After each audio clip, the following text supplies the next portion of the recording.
Picture this. I'm just a regular university student, heading across campus for a night class I only ended up in because I signed up late.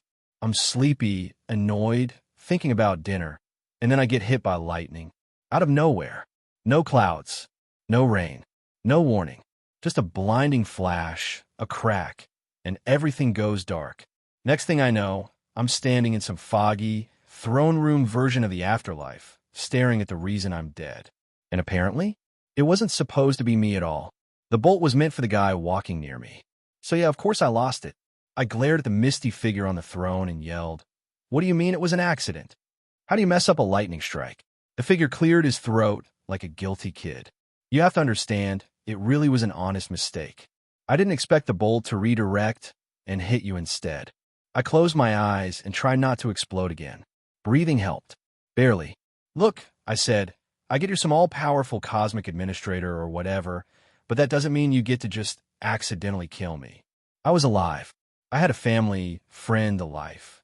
My voice cracked at the end more than I'd like to admit. The being, ROB, because apparently that's what he goes by, actually shrank back. "Please calm down, Mr. Moore. I will compensate you for my mistake." "Compensate me how?" I asked. "Can you send me back?" "No. The laws of the universe forbid returning a soul to the world it died in. But you can begin a new life elsewhere." My heart sank. No going home. No goodbyes. "Fine," I said quietly. "Then where are you sending me?" ROB hesitated. "Never a good sign. Your destination will be left up to fate." Oh, great. Before I could argue, a blinding flash appeared and faded, revealing a giant wheel, like something ripped straight from a game show. I stared at it in disbelief. "Don't tell me. Spin the wheel and receive your new destination." Of course. I sighed, grabbed the wheel, and spun it hard. As it whirled, I crossed my fingers. Please don't be a hell world. Please don't be a hell world. Tick, tick, tick. The wheel slowed and landed. "Congratulations. You'll be sent to the world of Twilight." I exhaled in relief. Honestly, could have been way worse. At least I didn't land an attack on Titan or Marvel. Twilight, I could survive by just minding my damn business. ROB perked up. "You seem pleased. It's acceptable." "Good. Now for the second part of your compensation." Second part. The wheel flashed again and changed. "This is the wheel of abilities. Spin it to receive a special power." "Well, okay. Now we're talking." I spun it without hesitation. The ticking started again, faster this time, until it stopped. "Congratulations. You have received the ability of Princess Azula. Firebending," I muttered, feeling a spark of actual excitement. And then it hit me. Information poured into my mind. Stances, forms, the feeling of heat gathering in my palms. Even advanced techniques like lightning generation snapped in a place like I'd always known them. Lightning. The irony wasn't lost on me. ROB spoke again, sounding almost relieved. "I hope this is enough, Mr. Moore. I cannot undo what happened, but this is everything I can offer." I still felt the anger lingering, but the worst of it had faded. What else could I do? There was no going backward. "For everyone's sake," I said, "don't make mistakes like this again. I promise you, it won't happen twice." "Good." My chest tightened thinking about my family. They'd never know what happened. I just hoped they'd be okay. "Is it time?" ROB nodded. "It is. Farewell, Mr. Moore. May your new life bring happiness." Yep, hopefully. My vision darkened. A force pulled me forward. The last thing I saw was darkness swallowing me whole before everything finally went black. When I opened my eyes, the first thing I felt was cold concrete digging into my back. My body wouldn't move at first, like someone had unplugged the power cable. My vision was blurry, my ears were ringing, and all I could do was lie there until my senses slowly crawled back online. When I finally pushed myself up, something immediately fell off. My hands looked tiny. I blinked, lifted them closer, turned them over. Why are my hands so small? A sinking feeling hit my stomach. I looked down at my legs, shorter, thinner. Oh God, please no. I hurried toward the nearest dusty window. The glass was foggy and cracked, but clear enough for me to see my reflection. And that's when I let out a very undignified noise. A kid stared back at me. Not a short adult. Not a teenager. An actual child. As if that wasn't enough, my entire appearance had changed. My old brown hair was now midnight black. My eyes, which used to be an unremarkable dark brown, had turned gold, so bright that when the light hit them, they almost glowed yellow. I touched my cheeks, watching my smaller reflection mimic the motion. I held it together for a minute before sighing. Forget the face. I've got bigger problems, like figuring out where ROB decided to drop me. An abandoned warehouse? Really? A house? A dorm? A hotel room? Any of those would have been better. Somewhere far away, a certain ROB sneezed. It didn't take long to find the exit. The warehouse wasn't huge, just cluttered and falling apart. After a few minutes of wandering around broken crates and rusted tools, I found a door and stepped out. The sun wasn't shining. It was hidden by thick gray clouds that hung low enough to feel suffocating. The building sat alone in a patch of forest, weeds growing through cracked pavement and vines clinging to the walls. Judging by the decay, no one had been here in years, which begged the question, who the hell builds a warehouse in the middle of a forest? Probably shady people. Definitely shady people. But that was a mystery for future me. Right now, I needed to find civilization. I looked at the sprawling trees stretching endlessly ahead and swallowed. Then I started walking and silently prayed ROB didn't screw up again. Because if he did, I might actually murder him. I sighed again, my new habit, and glanced at the sky. The light was fading fast. The deeper I went, the colder it got, and all I had on was one thin layer of clothing. Not ideal for a night in a forest. I had no idea how long I'd been walking. It felt like hours. Either this forest was endless, or I'd been looping around like an idiot. Just as I was considering climbing a tree for shelter, I heard it. A whoop. I froze. A shiver ran down my spine. A whoop. Ah, hell. A wolf. Or, considering the world, I landed in a werewolf. Twilight's werewolves were fast, giant, and very territorial, but at least they didn't attack humans on sight. Vampires were their real enemies. Still didn't mean I wanted to bump into one. I need to get off the ground.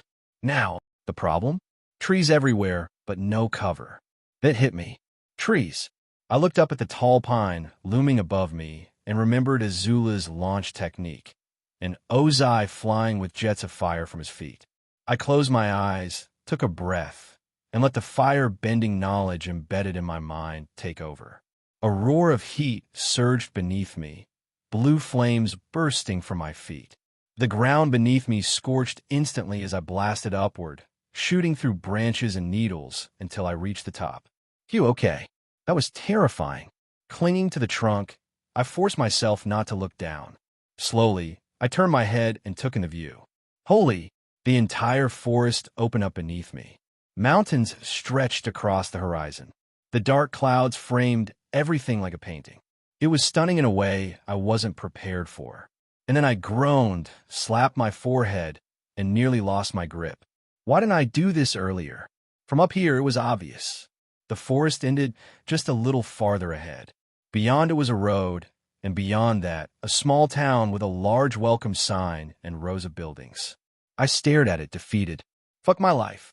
I could have saved myself hours of wandering. Hey everyone, welcome to FanFic Canon. Thanks for hitting play. I'm thrilled to bring this fan-made story to life for you.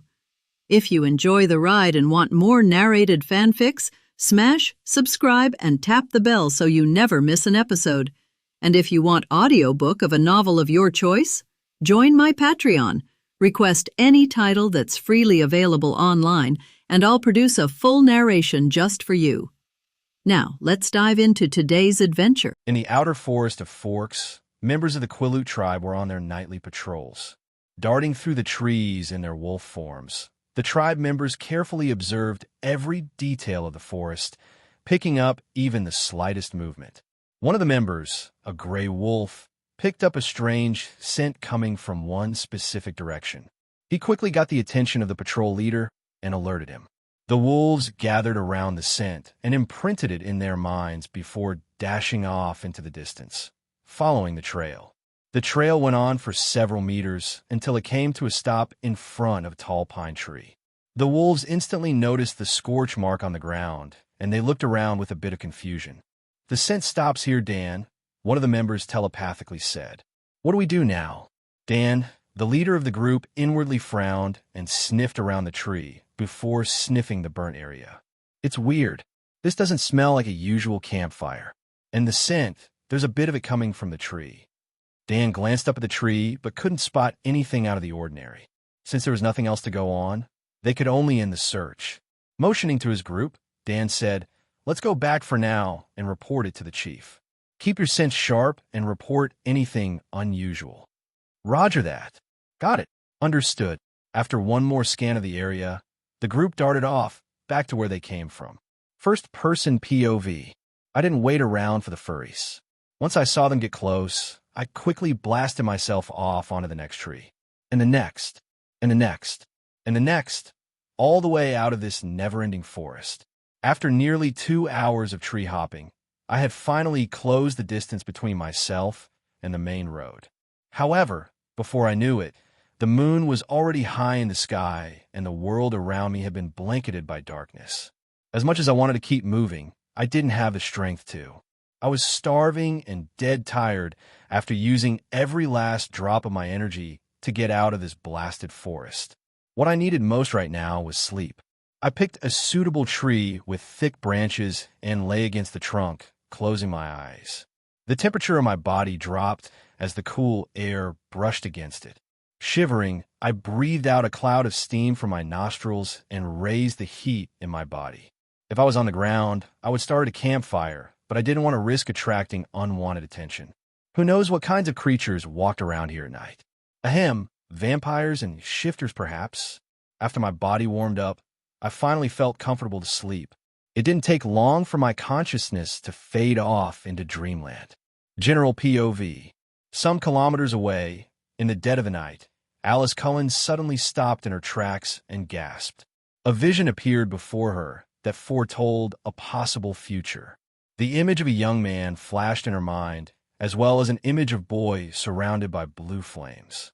Instinctively, Alice knew that this person was her destined partner. Unfortunately, she could not make out his face. "Alice." Rosalie noticed her sister frozen on the staircase. Judging by the startled look on her face, it seems Alice had another vision. The pixie-haired female turned around to face Rosalie with a smile blooming on her face. "I saw him, Rosalie," she breathed happily. With twinkling eyes, Alice said, "I finally saw my destined one. I think we will be meeting soon." Rosalie's eyes widened in shock. "Your destined partner?" Hearing the conversation, the rest of the Cullen family gathered around their pixie-haired family member. "That's wonderful news," Esme Cullen exclaimed. She quickly pulled her youngest pseudo daughter into a hug. "What's he like? Is he one of us?"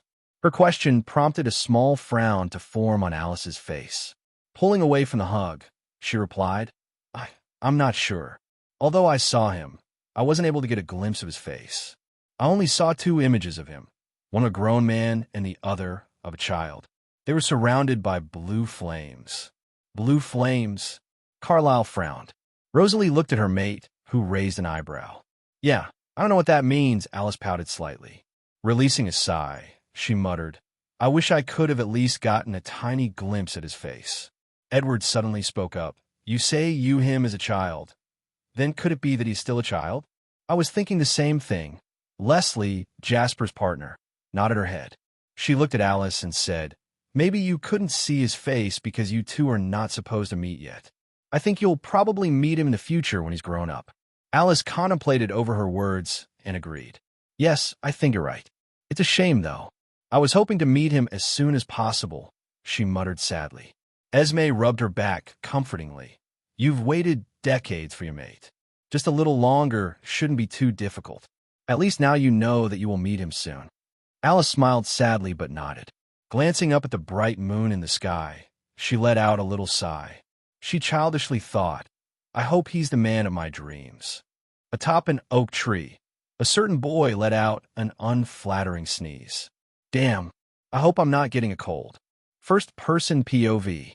The early morning sunlight breached the leaves of the tree and fell on my sleeping figure, urging me to wake up. Opening my eyes, I quickly remembered where I was and looked down at the branch I was hugging so tightly. Thank goodness for my hugging tendencies, otherwise I may have accidentally slipped off during the night.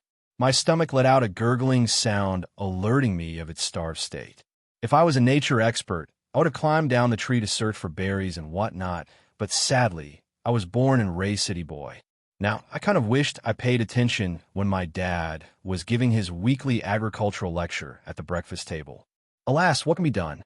My body had recovered a good amount of energy, so I should be able to make it out of this forest in an hour tops.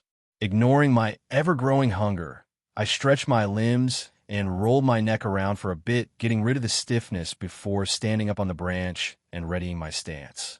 After that, I pushed off from the branch and blasted blue flames from my feet and fists, launching me to the nearest tree. General POV. In a police vehicle driving toward the city of Forks, Charlie Swan, the chief of police, hummed a flat tune and listened to the weather report on the radio before switching it off, wanting to bask in the peaceful silence. He lowered the window of his car and stuck an elbow out, keeping his left hand on the wheel. All of a sudden, he spotted something just a couple of meters ahead on the side of the road. He pressed his foot on the brake to slow down the vehicle and narrowed his eyes, trying to get a better look. His eyes soon widened in shock. A body. There was someone lying on the grass. He quickly stopped the car and flung open the door before running toward the body. As he neared it, he realized that the body did not belong to just any person, but to a kid. A young one at that. The child's eyes were closed shut, and his skin was as pale as a corpse. This prompted Charlie to assume the worst, but before he concluded anything, he quickly checked the child's pulse. He felt a faint heartbeat, which led him to sigh in relief. Without a second thought, he gathered the child in his arms and placed him in the back of the police car before pressing on the accelerator. Unknowingly, the child in the back seat had opened his eyes. First-person POV. Opening my eyes, I realized my plan had worked. After escaping the forest, I noticed the police vehicle coming up in a distance and purposefully presented myself as unconscious. Thankfully, the driver of the vehicle noticed me and was probably taking me to the hospital. I stayed lying in the back seat, only silently observing my surroundings. Out of the corner of my eye, I was able to see the driver's appearance reflected in the rearview mirror. Charlie Swan, huh? The appearance was uncanny. It was exactly the same as the person in the movie, the actor, Billy Burke. After confirming this, I glanced up at the window just in time to see the car passing the city's welcoming sign. The city of Forks welcomes you. Someone should really get that sign redone. At the hospital, I lay comfortably on top of the soft mattress. I was still feigning unconsciousness after Chief Swan dropped me off. He left me alone in the room, allowing the nurses and doctors to take over. I thought the checkup would be quickly done, but what I didn't expect was for the room to be cleared out and for a single doctor to remain. I know you're awake. My lips twitched as I opened my eyes to meet the golden irises of a handsome, pale-skinned man. Carlisle Cullen. You've been awake this whole time, haven't you, kid? He asked knowingly. A small smirk adorned his lips, and he walked closer to the bed. I could only release an embarrassed laugh. You caught me. Carlisle's inquisitive eyes scanned over my form for a second before he said, You were brought in by our resident chief of police after you were discovered unconscious on the side of the road. Tell me, how did you end up there? I tried to stay calm and not let my emotions show. Staring right back at him, I replied, I don't know. When I woke up, I was inside the forest. I don't remember anything before that. Carlisle pursed his lips and raised an eyebrow. It was understandable that he didn't quite fully believe me. Although, even if he didn't, he made no comment and instead changed the subject. Well, your body is not in a terrible state. I didn't find any concerning injuries or ailments other than the obvious hunger you display, and he suddenly paused and looked at with suspicious eyes. I suddenly felt nervous. What is it? Your body temperature is a little too high for a human, which was left unsaid. I wanted to shrink back from his gaze and felt the urge to avert my eyes, but I figured that would be even more suspicious. I held his gaze and put on a confident face as though I had nothing to hide. Carlisle smirked and muttered, Then again, it's probably just a fever. I'll prescribe some meds to you. Right. Thanks. He nodded and turned around to walk out the door. However, before he left, he paused and said, I hope you have to come to this city in peace. Otherwise, you will find living here to be quite difficult. After he exited the door, a drop of sweat slid down the side of my head. Damn, he's good. General POV. Charlie sat inside his office with a frown covering his features. Glancing at the information, or rather, the lack of information on the computer monitor, he realized things were going to be a bit complicated. That boy he found on the side of the road could not be identified in the database. Even after looking through the filing cabinets for any records of a missing kid, there was nothing. It was like this boy didn't exist until now. Charlie let out a tired sigh and rubbed his eyes before picking up the phone to make a call to a friend that worked in the Washington Police Department. After a few rings, the call was picked up. Hey, Frankie? Yeah, it's me. I need you to look up something for me. On the other side of the line, his friend replied, No problem, Charlie. But I'll need a photo of this kid to match with the ones in our database using facial recognition. Charlie massaged the bridge of his nose and said, All right, I get you a picture. Just let me know as soon as you have the results. Of course. Hanging up the call, Charlie leaned back on his chair and contemplated the strangeness of the situation. Cases like this, it could easily be attributed to the child running away from home or being kidnapped. There were no signs of trauma on his body, so at least it could be confirmed that the boy was not abused in any way. However, Charlie would not be at ease until the kid's identity could be found. To no surprise, facial recognition couldn't pick up any similar faces in the Washington Police Department database. In other words, Alan was basically unregistered as a citizen of the United States of America. His background, his history, where he came, and how he ended up all the way in Forks were all a mystery. And the only person who could answer this mystery seemed to have amnesia. The only thing the boy remembered was his name. He didn't even know how old he was. The doctors could only make an assumption based on his bone structure. They guessed his age to be near 12. Outside the hospital room, Charlie looked at the sleeping boy with complicated emotions. He failed to notice Carlisle coming up behind him until the latter spoke. So what's the plan for the kid? Foster care. Flinching, Charlie suppressed his surprise and replied stiffly, That's the idea. However, given his unknown background, it's unlikely any home would be willing to take him in. In addition, he's a kid who'll soon be entering the worst childhood phase, puberty. Carlisle nodded with a soft hum. Glancing at his patient, a small smile emerged on the handsome man's face. Why don't you take him in then, Chief? Carlisle suggested with a raised eyebrow. Charlie almost choked on his saliva. In disbelief, he pointed at himself. Me? You gotta be kidding, document. I don't know how to take care of a 12-year-old kid. Don't you have a 12-year-old daughter? Retorted the doctor. You're the only one with the means to be able to do it. Forks is a small city, Chief. There aren't many options unless you send him to a bigger city. I know that, Charlie wanted to say. Frowning to himself, Charlie gave a last glance at the sleeping boy before walking away. His face became blank, and it was unknown what he was thinking. Carlisle watched his retreating back thoughtfully and sent a single pleased glance at Alan before turning the other way and heading over to the stairs. After the two men left, Alan opened his eyes and looked at the door. First-person POV. Overhearing the conversation outside my hospital room, several scenarios were formed in my mind. Would I be in foster care? Or would I be sent out of this city? I brushed off the idea of Charlie Swan taking me under his care. Given his personality, it was unlikely he'd do that. And I was mistaken. Shockingly. So that's it, kid. You'll be staying with from now on until we can find a suitable place for you. As he spoke, Chief Swan ran a hand through his hair, exhibiting awkwardness as he carefully gauged my reaction. I'm not really sure what kind of reaction he was expecting, but all he received was a calm. Oh, indeed. I was taken aback, but after I thought about it, I didn't really mind staying with him. He didn't seem like the nosy type of person always wanting to get up in everybody's business. Unless it was part of the job, of course.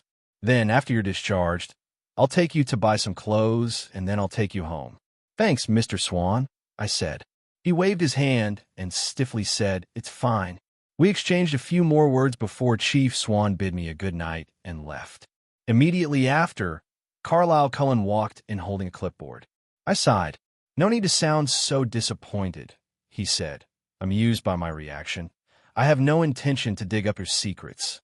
Yet I thought, haha, of course. I was just thinking about moving in with Chief Swan. I chuckled, not meeting the blonde's eyes. Ah, yes. I heard about that, Carlisle nodded. He's not the most sociable of people, but Chief Swan is a good person. Yeah, I already guessed as much, I replied softly. He has a daughter, right? The same age as me. I believe he does. But she lives with her mother elsewhere, was all Carlisle said before conducting his regular assessment.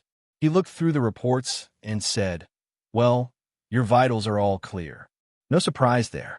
Your weight is now appropriate for your age, and all other tests are clear. You're free to go. You mean I could be discharged? Yup, Carlisle nodded. Actually, you could have been discharged a few days ago, but we were keeping you in for observation. Sure. I totally believe that you guys didn't keep me here because you were suspicious of my background. With a stiff smile, I said, thank you. But the chief just left. We told him you'll stay for one more night and be discharged tomorrow morning. Of course you did. To be honest, I did find Carlisle's attention on me a little odd, but I tried to ignore it. Part of me figured his attention was due to the fact he had super vampire senses that were sending him signals of my abnormality. But the other part wondered if there was more it. I knew that he wasn't hostile to me. Quite the opposite, frankly. At times, his gaze seemed expectant. The kind of expectancy one gets when they know they're going to receive a present or something. This is what greatly puzzled me. What could he possibly be expecting?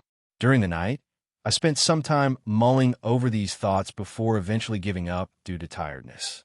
Closing my eyes, I allowed my body and mind to relax, letting go of my worries and curiosity, and let sleep consume me. Whatever it was Carlisle was expecting from me, I just hope it is nothing burdensome. The following morning, I got up early and bathed before throwing on the same set of hospital robes. Sitting on the bed, I received my breakfast from a nurse who happily spent a good 10 minutes chatting with me before leaving me to eat. Hospital food was never really something rave about, so I'll skip the whole taste description. It tasted okay. That's all. Luckily, I was feeling famished, so it was easy enough to gobble up every last bit of food before pressing the button to summon a nurse. Dabbing my lips with a napkin, I thanked the nurse that came in for the food and sat up against the headboard, letting my gaze drift out the window. Another dreary day, it seems. Come to think of it, I don't think I've seen a single day of sunshine in this place. A knock on the door sounded, moving my attention away from the window to the tall figure by the open door. Is it time to go? Chief Swan nodded, yeah. He walked over and handed me a bag while saying, some old clothes of mine. Might be big on you, but we'll get some new stuff. I looked inside the bag and glanced up at Chief Swan gratefully. Thank you. He only hummed and sent me to get changed in the bathroom. After I changed, I followed Charlie out to the reception area where he signed a document at the desk. Then, we walked out of the hospital and got into his work car before heading to the nearest shopping center. Charlie Swan and Alan Moore left the hospital immediately after the latter was discharged, and the two drove straight to the nearest shopping center, where Charlie brought Alan to a clothing store. Inside, Alan was allowed to choose his clothes. He chose 3 sets of casual outfits, 2 sets of sleepwear, and 1 outfit for a fancy occasion. At first, Alan was hesitant to pick his own clothing for fear of spending too much money, but Charlie informed him that the money that was going to use came from the government and not out of Charlie's own pocket. Since Charlie was technically now his foster parent, he was entitled to receive payment from the government, which is to be used on Alan. After Alan heard this, he felt relieved and didn't hesitate any longer.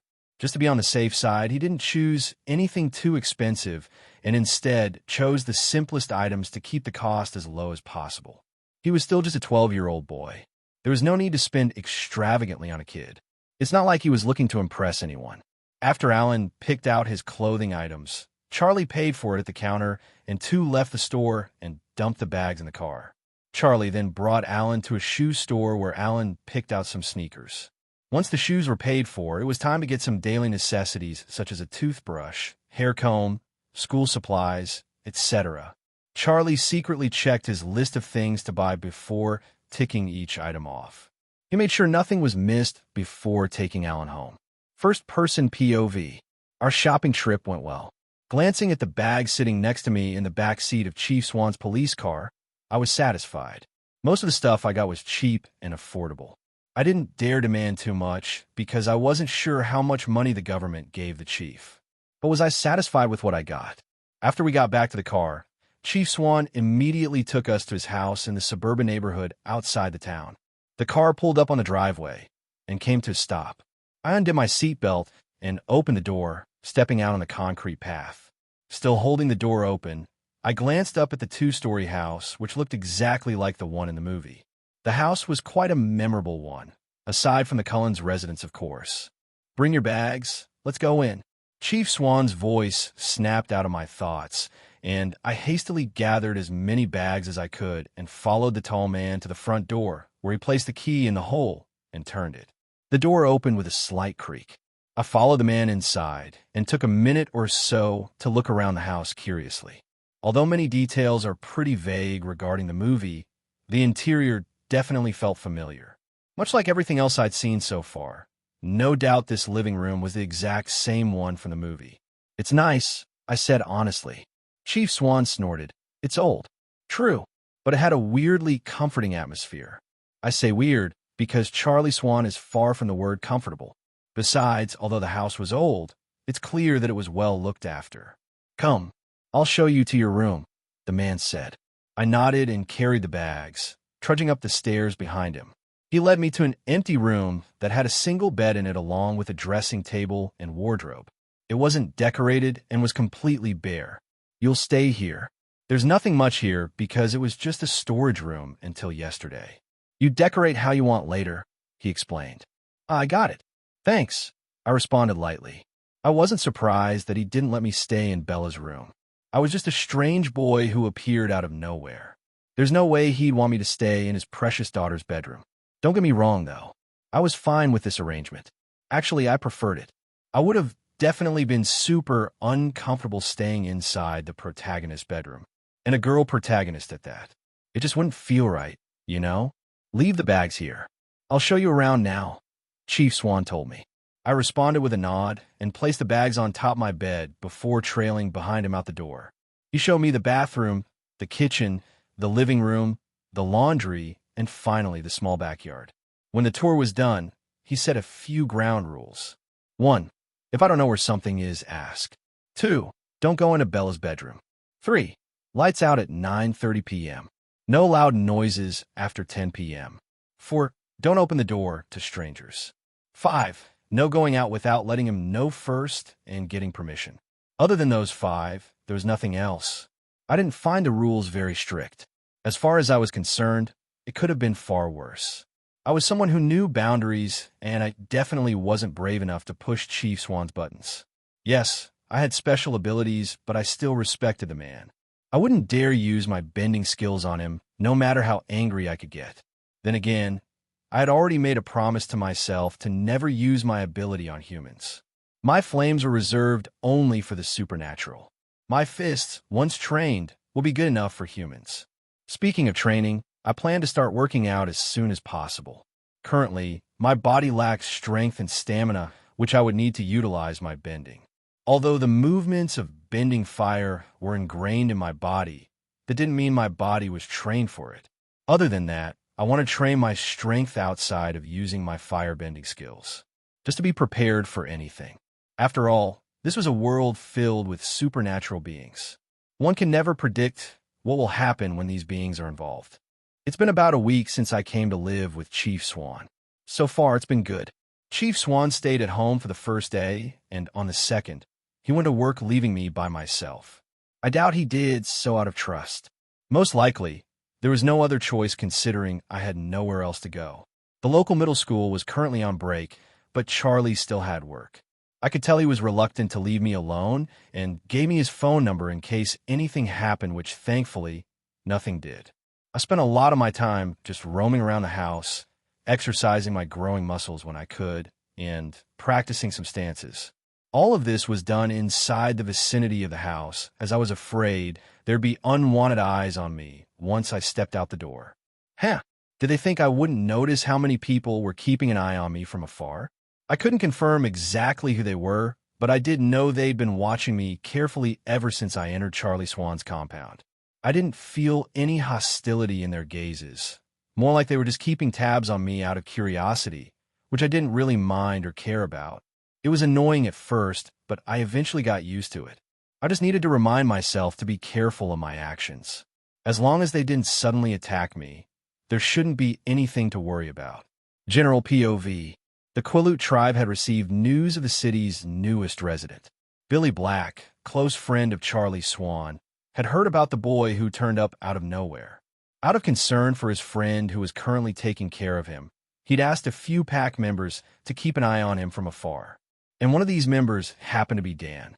Dan, the one who led the patrol around 10 days ago, agreed out of respect to Billy. He and a few others came within a good distance of the house, but not too close where they'd be spotted. What Dan didn't expect, though, was to pick up on a familiar scent. This scent is the same one we discovered in the forest. Dan's expression hardened as he realized the scent trailed up into Charlie Swan's house. That could only mean one thing. The boy. It was the boy. Dan was worried and incredibly confused. If it was the boy in the forest that day, then how on earth did he escape their detection?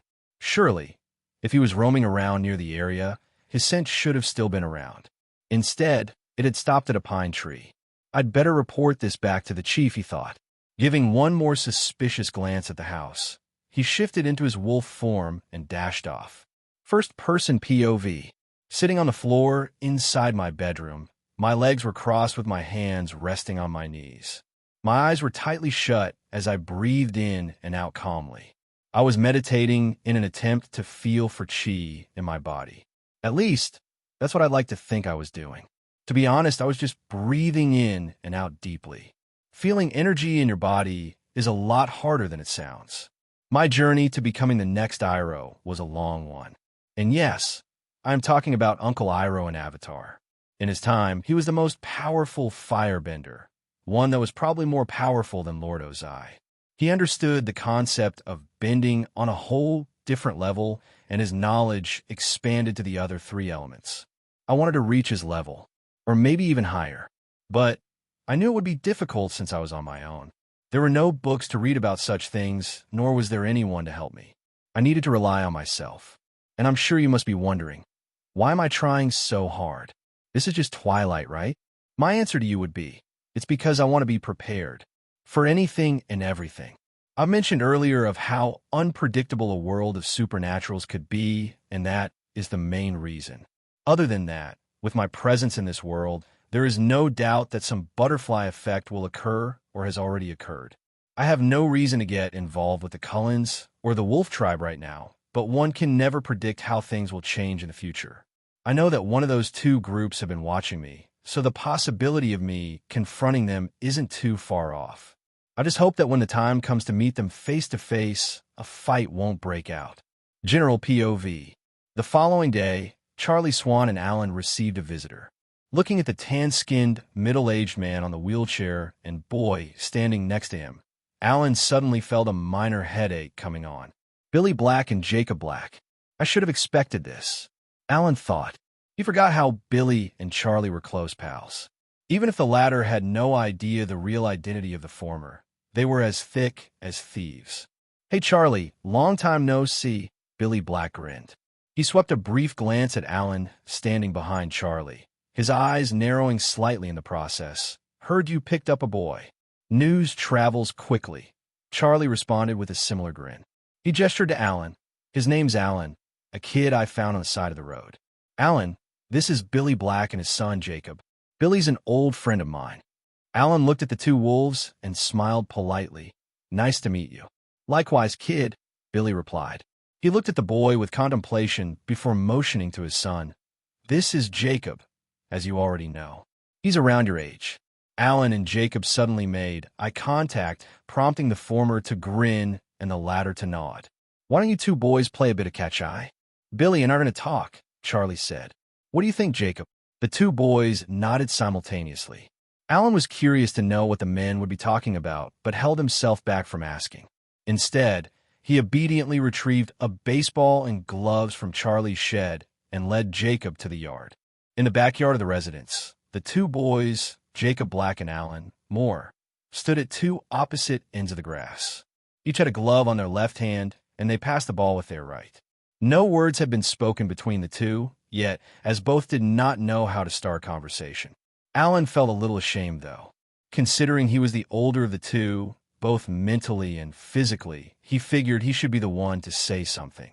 Throwing the ball to the other, Alan coughed and asked, "So, Jacob, right? How long have you and your family lived here?" Jacob's eyes widened for half a second before he replied, my family came here in 1855. Alan barely caught the younger boy's slip up. He noticed it, but pretended not to. Instead, he said in surprise, 1855? Wow, that's over a century ago. Yeah, I guess it's pretty long, huh? Jacob grinned. What about you? I heard a bit from my dad about how you're in foster care with the chief. Where you really from, though? Alan paused and thought about how to answer before saying, I don't know. You've already heard. I was found on the side of the road, just a few meters outside the city's entrance. Unfortunately, I don't remember anything before that. Catching the ball, Jacob's mouth opened slightly. A guilty look overtook his features. Oh, sorry, I think that was rude of me. Nah, don't worry about it. I don't really mind you asking, Alan honestly said. It's not a secret anyway. Jacob nodded appreciatively. After the ice was cracked, the conversation was able to carry on smoothly as the two found other topics to talk about. Jacob seemed happy to make a new friend while Alan was happy to have a friend. It wasn't until Billy and Charlie arrived did the two finally cease their game and bid each other farewell. Seeing the pleased look on Billy's face, Alan knew he was in the clear. For now at least. Either way, Alan was glad the first meeting he had with the second male lead went well. Overall, he wanted a peaceful relationship with the main cast. He wasn't the type to start unnecessary conflicts. As for the conflicts already in existence with the Cullens and the Quileute tribe, well, that's not really his problem. First-person POV. So Jacob and I gradually became friends. I mean, we hit it off pretty well, and he was a fun kid to be around. Although he was a little shy at first, he quickly came out of his shell once we started talking. His personality is pretty similar to Jacob in the original series, but since he was still a child, he was a little more playful and carefree. After that day, he came to visit with his father. The two of us hung out pretty often. Charlie was fine with him coming over every so often, but I think he was more grateful that I was able to make a friend. And it was the son of one of his best buds. Jacob and I usually played catch in the backyard when he'd come over. If we were bored of that, or if it was raining, then we'd watch a bit of TV or play some card games. Video games weren't really a thing here in Forks. Sure, there were families that had them, but most families here were used to interacting offline rather than online. I wasn't a big gamer in my former world. I liked reading fanfictions, web novels, manga, and all those sorts of stuff, but games? Couldn't be bothered to learn. Alan? Hello, Earth to Alan. What? Huh? Jacob raised an eyebrow at me. Dude, you've been like staring into space for a whole 2 minutes. What are you thinking about? If you're wondering, Jacob and I were currently putting together a jigsaw puzzle in the living room table. He came over again today, and we wanted to play a bit of catch, but it suddenly began pouring with rain. Heavy rain. Although Jacob would probably be fine considering his high body temperature, I would not. So the next best option was to stay inside and find something to do. Luckily, one of Charlie's old jigsaws was lying on the bookcase. It's nothing important. Just thinking about life, love, friendship. Jacob gave me a confused look before saying, You're such a weirdo sometimes. Why, thank you. It's not a compliment. I know, but I'm taking it as one. Jacob rolled his eyes and snorted. I punched his shoulder jokingly, and he shoved me back hard. If it were not for my training and excellent balance, I would have been knocked to the floor. Even if this guy hadn't shifted into his wolf yet, he was still pretty strong for an 11-year-old kid. Geez, Jacob, you could have killed me with that shove. I joked. Yeah, right. I'm pretty sure you're as tough as me, he retorted. I just smiled and laughed. Suddenly, there was a knock on the door. Jacob and I glanced at each other in unison before turning to look at the door in confusion. Leaning over to me, he whispered, did you invite someone else over today? No, I replied. Maybe Charlie did, but he didn't say anything about having guests over. The knock sounded again, and this time, I walked over to the window and peered out. Behind me, Jacob followed and copied my actions. He glanced out the window, and his eyes widened before contracting. "It's my family member, Dan," Jacob pathetically lied. I resisted the urge to roll my eyes and walked over to open the door. I met the tall, tan, intimidating stature of a man. "Dan, was it? Well, this guy certainly has a problem with me. Why is he staring at me like that?" Ignoring his gaze, I said, "Jacob's here." "I'm aware. I've come to collect him," said the other. Turning to look at my friend, Dan said, "It's time to go, Jacob. Your father wants you home." After which, he gave Jacob a certain look, prompting the latter to nod. Jacob glanced at me apologetically. "Looks like we'll have to cut today short. I'll see you next Friday, yeah?" I nodded, "Sure. Just make sure you bring some snacks or something." The response I got was a brief chuckle. "Noted." So, Charlie had some devastating news for me. "School begins next month. I've enrolled you at our local middle school," he told me this morning. Hence, the devastating news. Just the thought of going through that torture again was enough to make me hurl. However, throwing a tantrum and begging not to go would obviously not bode well for me, so I could only accept my pitiful fate. One may think I was being a little overdramatic, but seriously, who would want to go through those years all over again? The name Cullens crossed my mind. Now that I think about it, why the hell were 100-year-old vampires attending high school? Couldn't they have, I don't know, start an underground empire or something? Or were they so bored with life that witnessing teenagers go through the ups and downs of high school seemed interesting? I snorted at the idea. They must have their reasons, but I still find it weird. But Cullens aside, I was not looking forward to next month. Apart from the fact of not wanting to go through schooling all over again, I was depressed that my training time would be cut short, as would my time hanging out with Jacob. I sighed. He's lucky to be homeschooled. What was that? Charlie looked up from his plate of food, hearing my mumbling. I coughed and shook my head, sorry. Just talking to myself. He nodded, oh. I let out a quiet sound of relief. For weeks later. School, huh? That sucks. Jacob threw a potato chip in his mouth and crunched on it. He reached over for another when I swatted his hand away. Dude, you have your own packet like right in front of you.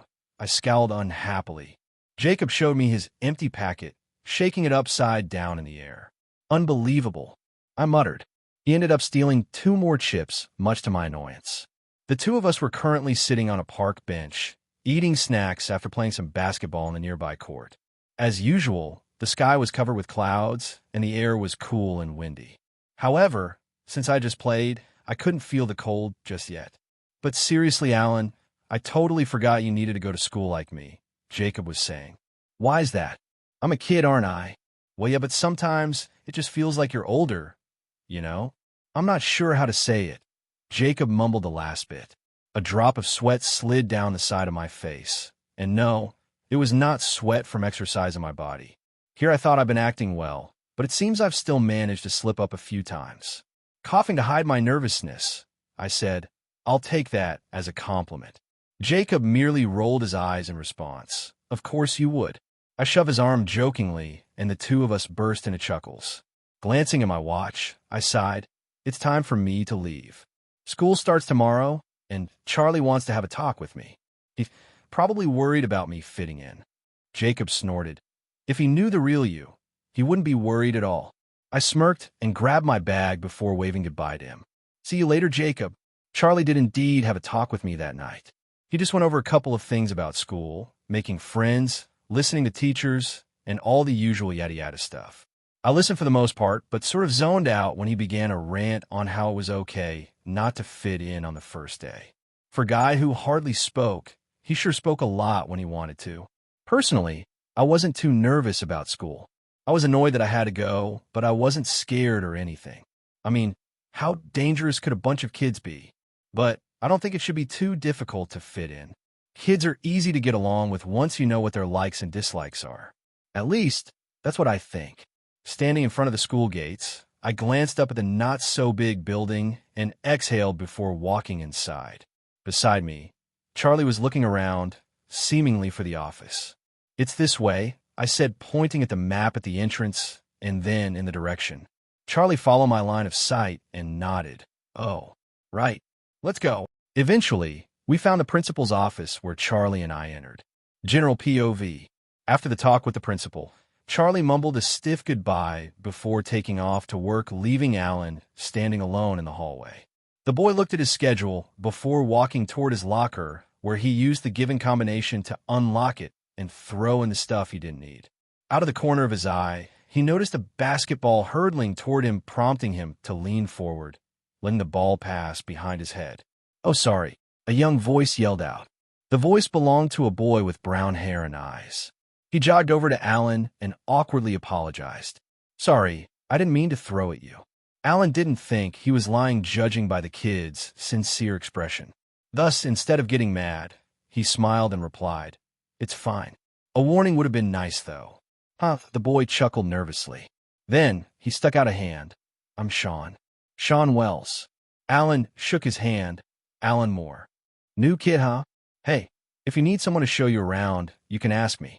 This Sean guy was the friendly type, it seemed. Alan nodded with a grin. "Sure. Actually, I could use some help right now." "Oh, what class are you looking for?" Sean asked, picking up the basketball and tucking it under his arm. Alan showed him his schedule, and Sean's face brightened. "Looks like we have the same schedule. Follow me, young one." Sean patted his chest with a closed fist. "Young one," Alan muttered. Really? Who was the real young one between them? Jacob Black was the son of Billy Black, a council member of the Quileute tribe.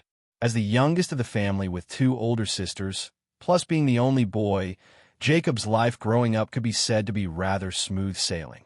He was shy around strangers, but he warmed up easily to those he sensed were good people. His father cherished him, as he would be the inheritor of the Black family name, since his two older sisters would one day carry the names of their husbands. However, although he was cherished, it didn't mean that Billy spoiled him senseless. He educated Jacob strictly and ingrained the laws and virtues of the tribe and pack in his head. More than anything, Billy wished for Jacob to grow up to become a wolf full of loyalty, courage, and to have a strong, undying will. Jacob did not know of his father's thoughts. From his perspective, his father was a good man, a strict parent, but a caring one. Outside of his family, Jacob had a good amount of friends and relatives in the tribe. There were many tribe members that had children his age, so a good amount of them grew up together. Because of how reclusive they were, Jacob didn't think he'd find a friend outside the tribe. Additionally, he didn't he'd get along well with regular humans. However, he was soon proven wrong. A strange boy by the name of Alan arrived in their little city. He was taken under the care of Chief Swan, a close friend of Jacob's father. When his father asked him to come along to see the new kid and Chief Swan, Jacob was initially reluctant. He didn't really want to meet the new boy staying with the chief. Though unhappy, he tugged along with his father to visit the Swan residence. And that's where he met the person he would grow to call his best friend. Alan was an odd kid. That much the 11-year-old Jacob was aware of. He was certainly fun to hang out with, but there was always something Jacob found different about Alan. Maybe it was because of his growing shifter instincts, but Alan seemed to hold many secrets behind him. And the way he acted, at times, it felt as though Alan wasn't the same age as him but older. Jacob honestly didn't know how to properly describe what he thought about Alan other than his friend being extremely mysterious. It was no secret that Alan's origins were a mystery, and the boy claimed to have forgotten all his memories other than his name. Jacob wasn't completely sure, but something about the way Alan sometimes acted told Jacob that perhaps he hadn't forgotten his memories. However, Jacob didn't ponder long the subject. Truthfully, he didn't really care about Alan's past. As a kid, he lived enjoying the present, disregarding all else. As long as Alan was a good friend and a cool playmate, Jacob could care less about what sort of secrets he was hiding. It has been approximately 8 months since Alan Moore's arrival in the Twilight world. Till now, his stay has been pleasant, or one could say it has been rather smooth sailing. From training his abilities to becoming Charlie Swan's foster child, to befriending Jacob Black, to attending Forks Middle School, his new life has surely been quite busy. For Alan, time has passed in a blink of an eye. Soon, he will be turning 13 years old, sort of. No one knows his real birthday, except for Alan himself. Since he still hadn't recovered his memories, no one knew the date he was born.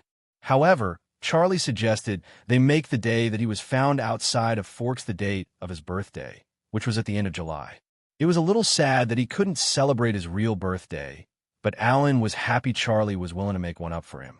Either way, he would soon become an official teenager. Oh boy, puberty all over again.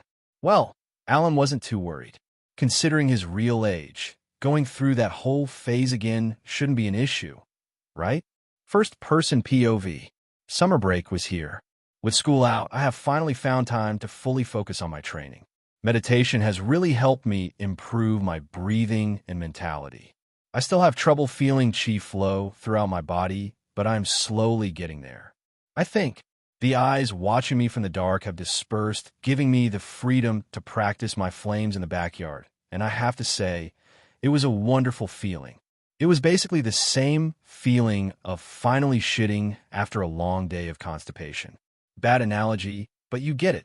I've been holding back from producing flames in order to not get noticed, but now I was able to release them. Of course, I didn't just play around with them. I used proper stances and moves whilst punching out the blue fire from my hands and feet. It was thrilling. As for lightning, I haven't had the confidence to experiment with that yet. Lightning is a dangerous element, and if not controlled properly, the consequences could be devastating to both my body and whatever was around me. Although I have all of Azula's knowledge and moves with me, I didn't want to take any risks yet. I wanted to wait until I was a little older when I could travel out by myself and go somewhere deserted. Only then would I be able to practice my lightning strikes. For now, I just practiced the various stances for the element and prepare my body as much as I could. On the second day of summer break, I received a surprise in the form of a person that I didn't expect to meet so soon. Alan, this is my daughter, Bella. Bella, this is the boy I told you about. The one who's been living with me, Charlie said, patting the shoulder of the girl standing in front of him. Looking at the main protagonist, I was momentarily at a loss for words, as I hadn't expected to meet her so soon and so unexpectedly. Later on, I faintly recalled something in the first movie of the Twilight series where Bella mentioned how she used to spend summer with her dad. Pretty sure it was right at the start of the movie. It's nice to meet you. Hearing Bella's voice, I was snapped out of my thoughts. Quickly composing myself, I greeted her back. Nice to meet you too. She looked at me with a bit of shyness and uncertainty, which I could totally understand. I was a total stranger, yet someone who was living with her dad. Right now, she probably had no clue how to act around me. Her appearance was practically how one would picture a 12-year-old Kristen Stewart. She was small, fair-skinned, dark brown hair, and soft features with a hint of baby fat still lingering there. Her hands were clasped together with her fingers brushing against each other, showcasing how awkward and apprehensive she was most likely feeling. Charlie, totally oblivious to Bella's condition, took out her bag from the car and said, "Why don't you call Jacob to come over, Alan? Then you three can play together." "Sure," I replied. Charlie gave a rare grin. Glancing at Bella, he told her, "You can get to know Alan while you wait for Jacob to arrive. You two should get along well." Bella just smiled awkwardly in response. After we entered the door of the house, Charlie took Bella's things up to her room, leaving the two of us downstairs. "So, you live in Phoenix, right?" I asked her. "Yeah," Bella replied. "How is it?" "Hot, sunny. So the total opposite of Forks, huh?" Bella let out a little laugh. "Yeah, I guess so." Glancing around the house, she asked, "What about you?" Are you originally from Forks?" I shook my head. "I don't think so." "Think." Bella looked at me with confusion. Rubbing the back of my head, I had to explain my pitiful past. By the end of it, Bella was looking at me with surprise and sympathy. "Oh, I'm sorry for asking." "Nah, don't apologize." "You didn't know?" I replied with a smile. She nodded, but the tips of her ears were pink, indicating her embarrassment. I quickly changed the subject. "So you've met Jacob before, right?" Bella nodded, "Yeah, but we were really small at the time." "I'm sure he'll be happy to see you again," I joked. Bella's face turned red. It was totally unlike her character in the movies, but I suppose that's to be expected since she was still a child. Hiding my amusement, I said, "I'll go call him now." "Oh, sure. I'll just get something to drink." I quickly jogged over to the telephone, where I dialed a number I knew by heart. After a couple of rings, the phone was picked up. "Hello. "Oh, hi, Mr. Black. Is Jacob there?" Well, Charlie's daughter is in town, so I was wondering if you wanted to come over for a bit." "Yeah? Oh, great. Thank you." Putting down the phone, I wondered if I should learn to rein in my enthusiasm a bit. Was the high-pitched "thank you" too much? "You cheated." "Did not." "Yes, you did. I saw you swap the cards." Sitting at the dining room table, I looked at the two arguing kids and let out a soft laugh. The three of us, Bella, Jacob, and I, were playing a card game together. Originally, the atmosphere had been one of peace, but I underestimated the competitiveness of the two in front of me. "He's lying, right, Alan?" "Alan, come on, man, you're my friend. You should trust me." As both their eyes turned to look at me, I raised my hands in surrender. "Don't bring me into this." As far as I could tell, both of you had something fishy going on with your cards. Their expressions changed to disbelief, and I laughed again. "What's with all the noise, guys?" An inquisitive Charlie walked into the room, carrying a glass of water. He was dressed in his uniform, ready to go back to work after having come home to get something. "These two are cheating," I explained with a fake pout. Bella and Jacob both turned to me and said in unison, "No, I'm not." "No, I'm not." Charlie raised an eyebrow, at wisely chose not to comment. Instead, he simply said, "Well, all right then. Have fun," and left immediately after. "How do we know you're not the one who's cheating?" Jacob squinted his eyes at me. Bella nodded and gazed at me with suspicion. Holding a hand to my chest, I dramatically said, "How can you think of me like that? Do I seem like a person who would cheat?" Both of them, yes. Well, ouch. But they weren't wrong. I really was cheating. Huh. It's been around a week since Bella came. Jacob came over 3 times already, and he would have come every day if it were not for his family commitments. Still, 3 days was enough for all 3 of us to form an interesting trio of friends. If I had to say, I was like the older brother of the group, while the other 2 were my younger siblings. Not to brag or anything, but I was definitely the most responsible one. Bella was responsible most of the time, but she was still a child that enjoyed a bit of messing around. Jacob, well, he was Jacob. On the days that Jacob couldn't make it, Bella and I got to know each other a bit more. She likes reading, music, board games, and is a very curious person. Despite her introverted personality, she is the type to let her curiosity take over her sense of reason. Not really a character trait I consider safe, but it was nothing too bad right now. I suppose she gets that quality from both her parents. Although, Charlie is a little more on the subdued side. I've heard about her mother's eccentricity from the movie mainly, so I wouldn't put it past Bella to have inherited a little bit of that. "Hey, Alan, have you seen my book?" Sitting on the couch meditating, I heard footsteps coming down the stairs. "What book?" I opened my eyes and noticed Bella searching the room. She turned to me and said, "The book I was reading. The one with the blue hardcover?" "Yeah, that's the one." I jabbed my left thumb behind me. "Didn't you leave it in the kitchen somewhere?" Bella muttered an "oh" before walking to the kitchen. From the kitchen, she announced, "I found it," before coming back to the living room and sitting on the next to me on the couch. I went back to meditating and slowed my breathing. "Why do you do that?"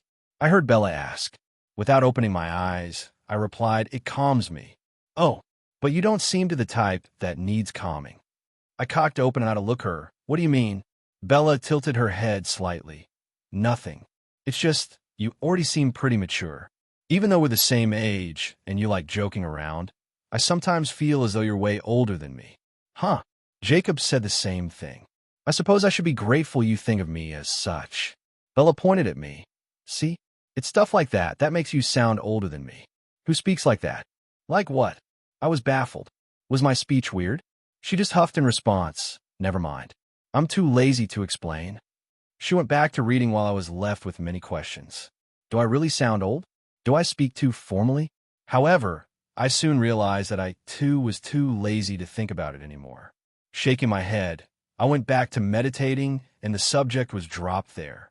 On Tuesday, Charlie told us he had taken leave off work for 2 weeks.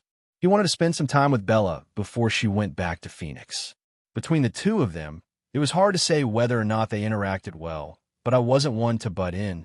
I gave them space and spent most of the day at the park with Jacob, who ended up introducing me to a member of the Quileute tribe, a boy named Seth Clearwater. I, of course, was already familiar with the name and person from the movie, but naturally, I acted as though I'd never seen him before. Seth was 2 years younger than Jacob, making him 9. Jacob had let him tag along because Seth begged to come. His mother allowed it as well, so Jacob didn't have an excuse to turn him down. But I didn't think it was a big issue. Seth was a happy kid that literally enjoyed anything. But at the same time, he knew how to be obedient and listened well to Jacob. It was clear that Seth looked up to him and probably considered him an older brother. And with Seth there, Jacob acted a bit more mature than he usually would. I guess having someone to take care of and who looks up to him pushes Jacob to become responsible.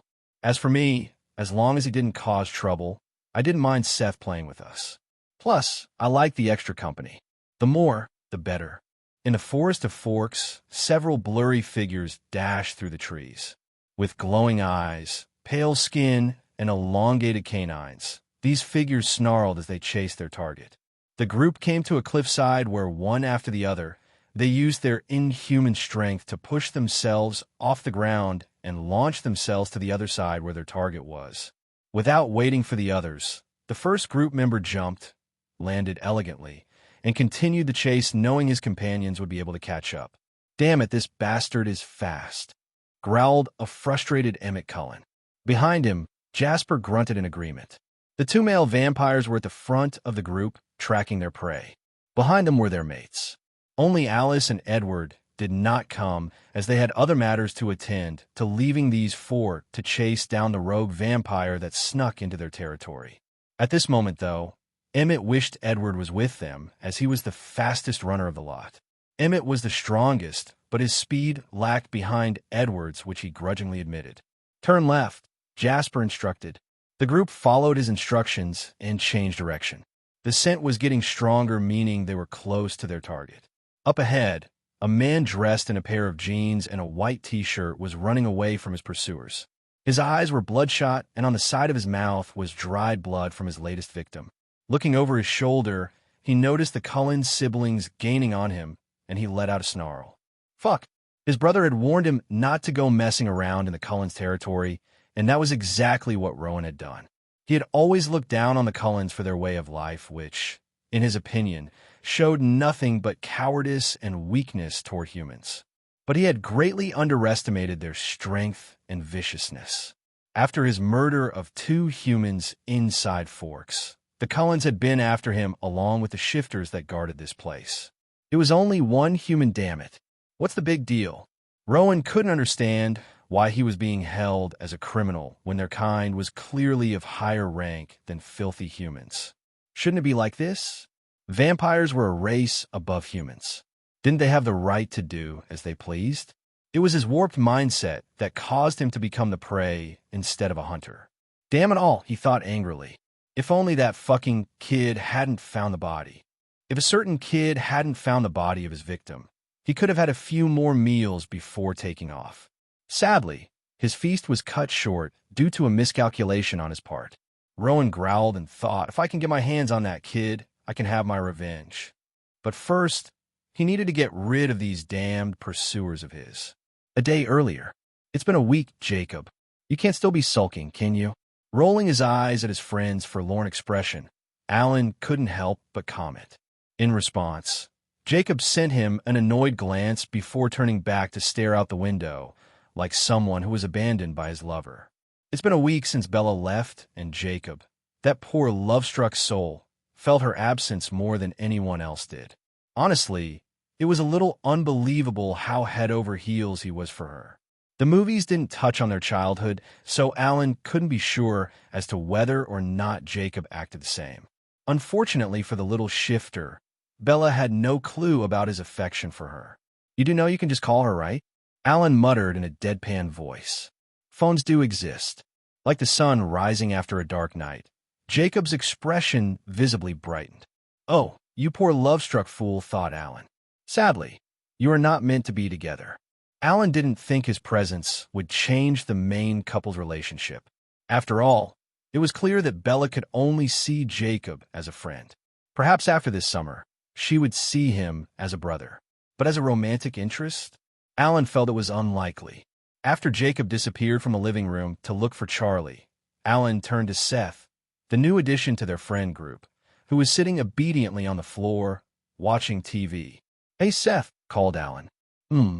Alan smirked and pointed his thumb behind him. "Want to do something fun?" Seth blinked innocently. "Fun?" Alan nodded. With a mysterious smile, he bent down and whispered something in the younger boy's ear. Seth looked at him with shock before grinning along, nodding his head vehemently. "Yeah, let's do that." Hee. Alan let out an evil chuckle. A few hours later, Alan and Seth rolled around on the glass, laughing their asses off.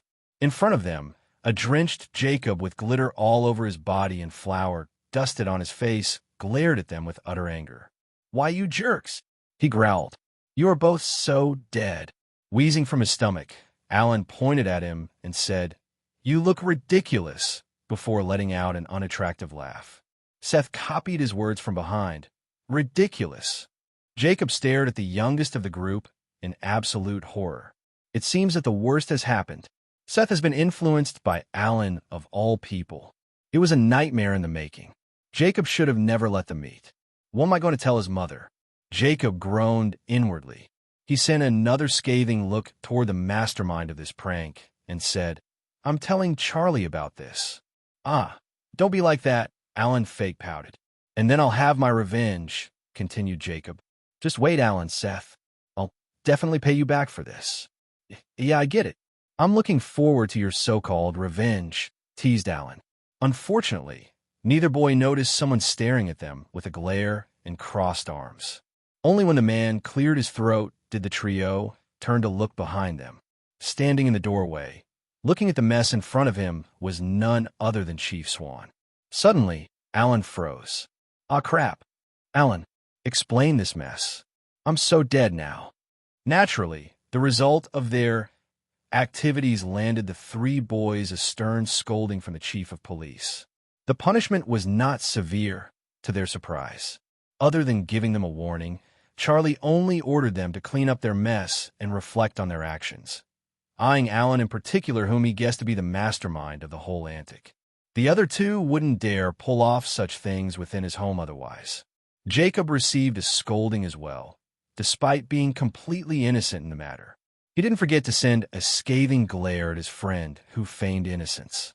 After the mess was cleaned, Jacob included, the two younger ones were sent home, and Alan was left to suffer a lecture from his foster parent. The lecture was anything but wonderful. However, Alan did feel a tinge of guilt for what he did. Only a tinge, though.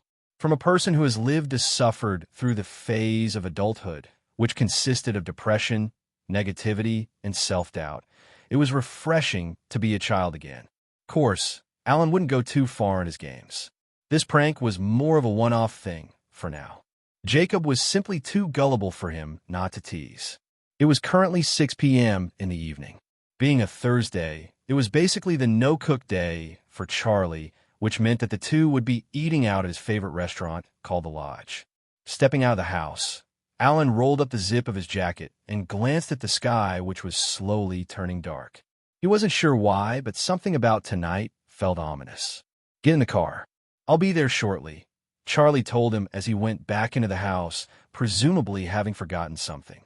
Alan hummed and obediently made his way over to the police vehicle, where he took a seat in the shotgun. Charlie stepped out of the house a few minutes later, closing and locking the door behind him before making his way over to the driver's seat. Strapping himself in, he plugged the ignition and the two were off to the town. Alan watched the passing scenery blankly. His mind was off somewhere else, thinking about various things that had absolutely nothing to do with anything. By the time he snapped out of his reverie, the car had stopped outside a familiar building. Charlie switched off the ignition and Alan unbuckled himself before climbing out of the vehicle and following the older man into the restaurant. The staff greeted the duo, far too familiar with their presence, and proceeded to take their orders.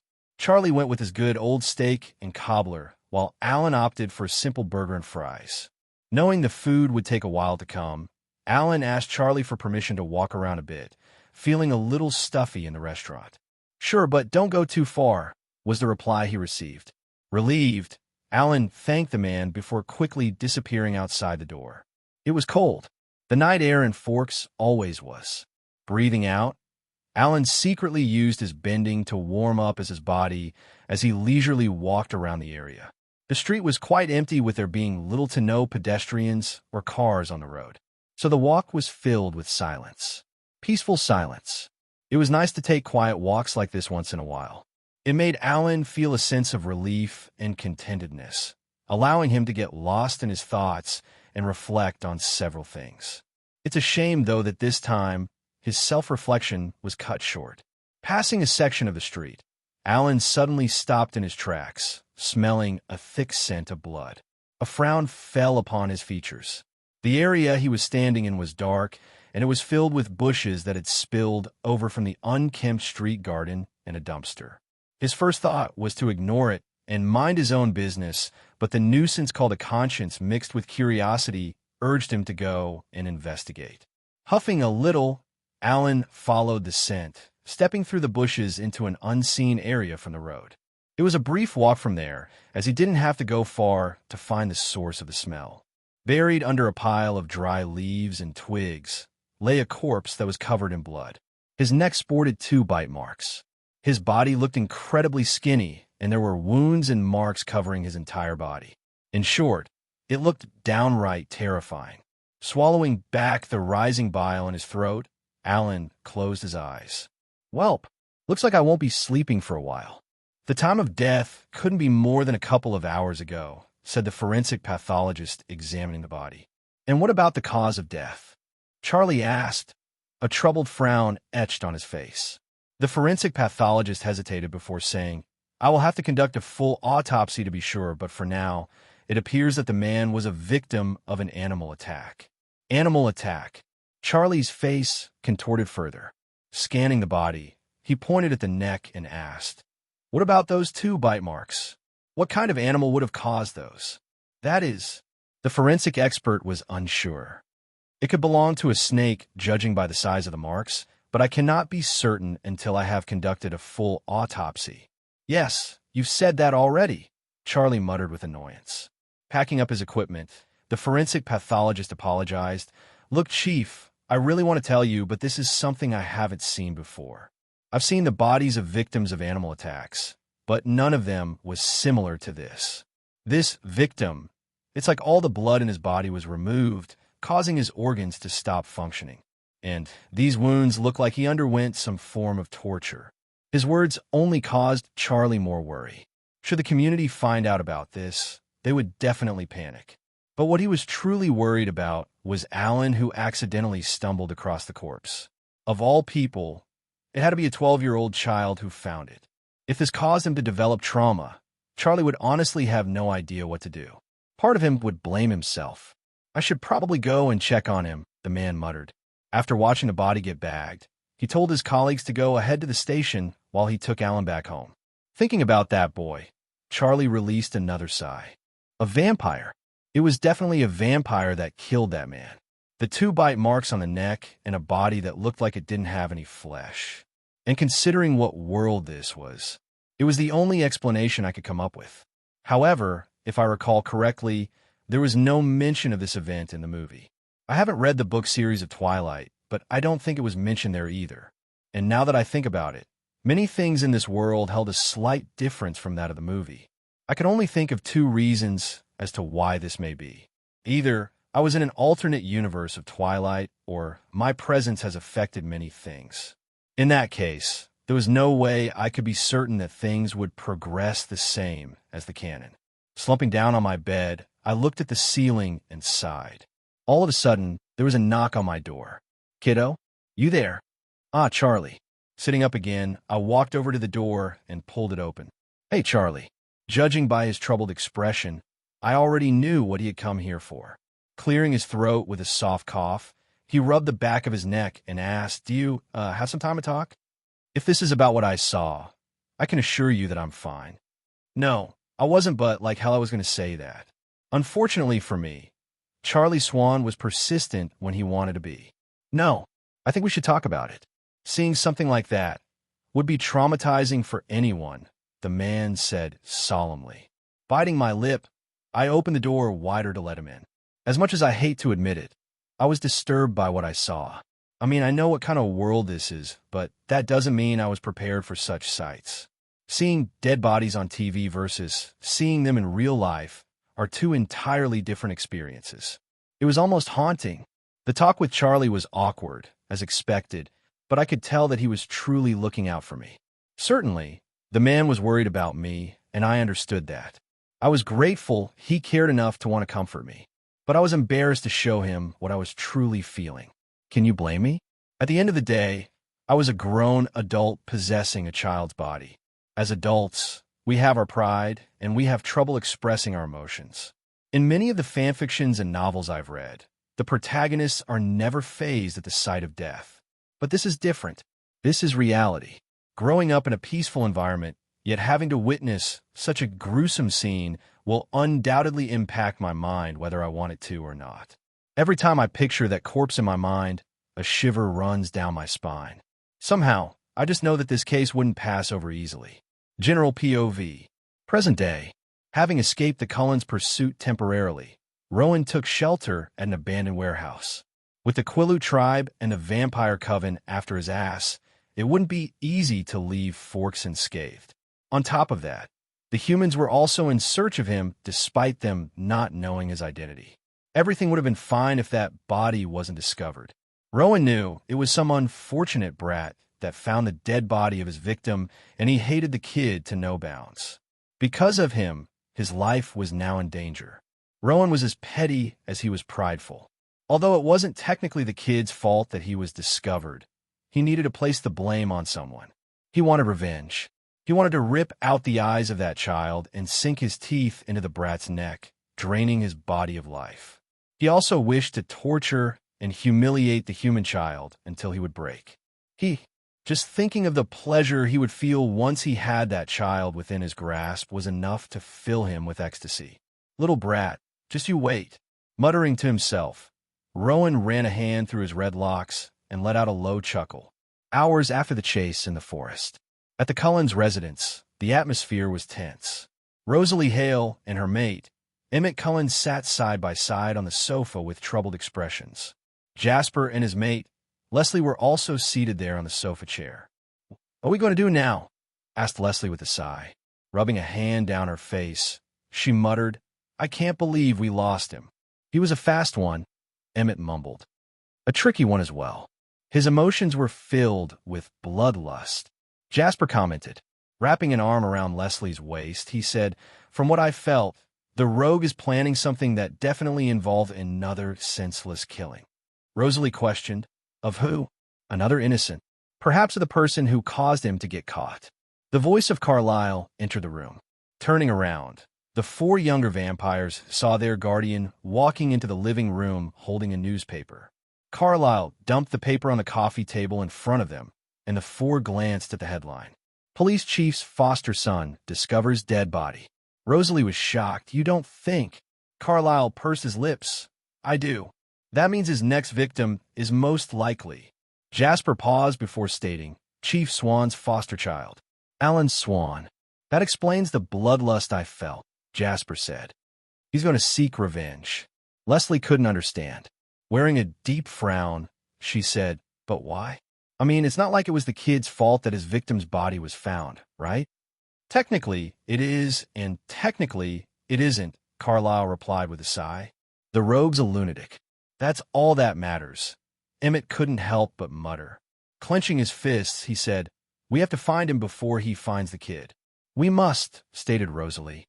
"Otherwise, the next corpse that is found will be that child's." It's amazing how life seems to enjoy throwing unexpected situations in my face. Though, by now, I suppose I shouldn't be too surprised. Considering how unordinary my life has been in the past year or so, I shouldn't have been surprised that more random and unexpected situations would be thrown my way. Take, for instance, today. The whole conundrum resounding the recent discovery of a dead body by yours truly has brought more trouble to my life than initially expected. I mean, how else does one explain why I, a boy that tries to keep out of trouble, gets kidnapped from his own backyard by some crazy lunatic vampire? Oh, and perhaps I should mention that this was the same vampire responsible for the mutilated corpse. Running for several kilometers at a speed that could rival the Flash, he brought me to what appeared to be a warehouse. A very familiar-looking warehouse. With the bloodsucker's monster-like grip, he didn't really need ropes to keep me bound. Entering the warehouse, the creature tossed me on the floor roughly before delivering a rough kick to my stomach. Ugh, that hurt way more than I was prepared for. I felt the wind knocked out of me as I gasped from the pain. What are you? I stammered. The fear in my voice was partially real. I mean, hell, I was facing a real-life vampire. A vampire that looked as though he was ready to rip me apart limb by limb. Wouldn't you like to know? The crazy creature licked his lips and watched me squirm with a smirk plastered on his lips. You've caused me a lot of trouble with your little discovery, and I hate trouble. Yeah, no kidding. Stabilizing my breathing, I winced at the pain erupting from my abdomen. No doubt, a bruise would be forming soon. Humans, such filthy creatures, the vampire muttered. They're nothing more than blood bags to feast on, and yet, those traitors actually care about them? How absurd. I'm going to give a guess and say the traitors are the Cullens. There's no point struggling. Where we are, only I will be the one to hear your cries. The vampire walked over and kneeled down next to me. His eyes flashed a red glow, and his nails grew out along with his canines. A shiver went down my spine as I stared into those crazed eyes of his. His bloodthirst was practically leaking out of him. He grasped my neck with one hand and began tightening his hold, cutting off my windpipe. I choked and whimpered as his other hand reached down to hold my arm. He was going to break it. I'm going to torture you until you beg to be killed, he whispered into my ear. Fucking bastard. As if I'll let things end like this. Thinking he'd succeeded in making me scared shitless, he let out a disgusting laugh. I was scared. There was no doubt about that. However, I was not helpless. I didn't spend all those days training for nothing. I knew something like this was bound to happen so long as I stayed in Forks, but I wasn't expecting for something to happen so soon. No matter though, I'll still fight back with everything I got. Using my free hand, I lit a blue flame and shot it up at the bastard's face. The vampire, who clearly wasn't expecting it, let out a shriek as my blue flames burnt his flawless chin and his grip on my neck was released. Using this chance, I raised my leg and kicked the creature away from my body. The vampire wasn't knocked down, which I expected since vampires' physical prowess and strength were far above that of a human, but just that brief kick allowed me to stand up and gather my bearings before attacking again. Using various moves, I shot flames toward the bloodsucker, who let out another shriek as the flames hit him. What is happening? What are you? The creature, who was weak to fire, cried out. It managed to dodge some of my shots, and fighting its burning pain, the vampire charged at me with its inhumane speed. I received another kick, but this time, it was to my right side, which threw me off my feet. Ugh, fuck. This bastard sure knew how to kick hard. If it weren't for the fact my physique was above average, I'm pretty sure that kick would have killed me. Biting my bottom lip, I ignored the pain and scrambled to my feet again before dodging another blow from the vampire. The vampire had taken off its coat that was burning with my flames. However, the vampire still had flames spreading around its body. Were they always flammable? I did a flip after the creature tried to attack me again, and from my feet, a finishing blow of flames shot toward him. Arg! Letting out a horrific screech, the vampire's entire body lit up in flames, and its pale skin began turning black. I couldn't rip off the vampire's head, so I could only hope my fire would do the finishing job. The vampire crumpled to the ground as the flames continued burning. As for myself, I coughed out a mouthful of blood and clutched my side. With the adrenaline slowly wearing off, the pain in my abdomen and on my side was becoming more apparent. I wanted to cry out, as this was the first time I had felt something so painful before. I used to be a sheltered kid. What did you expect? Whimpering, I clutched my side where the pain was gathering and ignored the burning body while hobbling toward the warehouse exit. However, my vision began darkening and my legs weakened. I ended up collapsing onto the cold concrete just before I made it to the door, but I heard it open all of a sudden. Before I fully lost consciousness, I saw several figures coming toward me. They found me. was my final thought before my eyes closed and I blacked out. Carlyle didn't know what to make of the scene before him. The curious boy, the foster child of Chief Swan, and the target of the rogue vampire that infiltrated their territory was currently passed out while his kidnapper's body was burning a couple of feet away. Glancing at the unconscious body of Alan, his lips thinned. What could have happened here? What on earth? Breathed Rosalie. Hey, is the kid alive? Emmett kneeled down next to the boy and pressed his fingers against his neck. He is. Just then, the group noticed Jasper tensing behind them.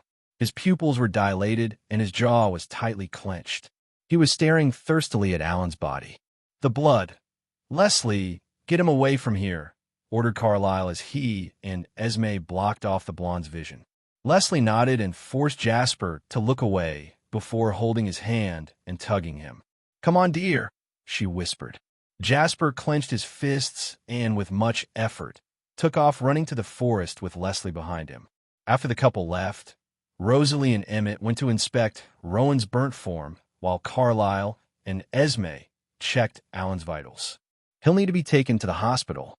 His ribs are broken and there is some internal bleeding, Carlyle said. I'm surprised he's still alive. It's weird.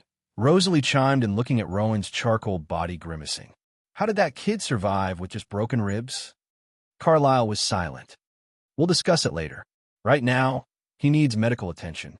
I'm taking him to the hospital. And without another word, the man cradled Alan's body in his arms and took off. After he left, Emmett looked at Esme and asked, How are we going to explain how we found him? Chief Swan, from what I've heard, isn't fooled easily. You don't need to worry about that. Carlyle will naturally think of something, the lady replied. Glancing at Rowan's body, she continued, For now, we must dispose of the body. We cannot let the humans find it no matter what. I don't think we need to anything seeing as it's about to become a pile of ash soon, muttered Rosalie. Turning her attention away from the body, she looked at Esme with a troubled expression. The Volturi will be coming soon to investigate. I know, Esme responded, but I doubt they'd do anything other than ask questions. We will just tell them what we know. As for the boy, she contemplates before saying, they can't touch him since he is human, and Carlyle wouldn't allow them to either. Rosalie doesn't seem convinced, but she says nothing. The trio wait around for a couple more hours till the burning body is reduced to ash.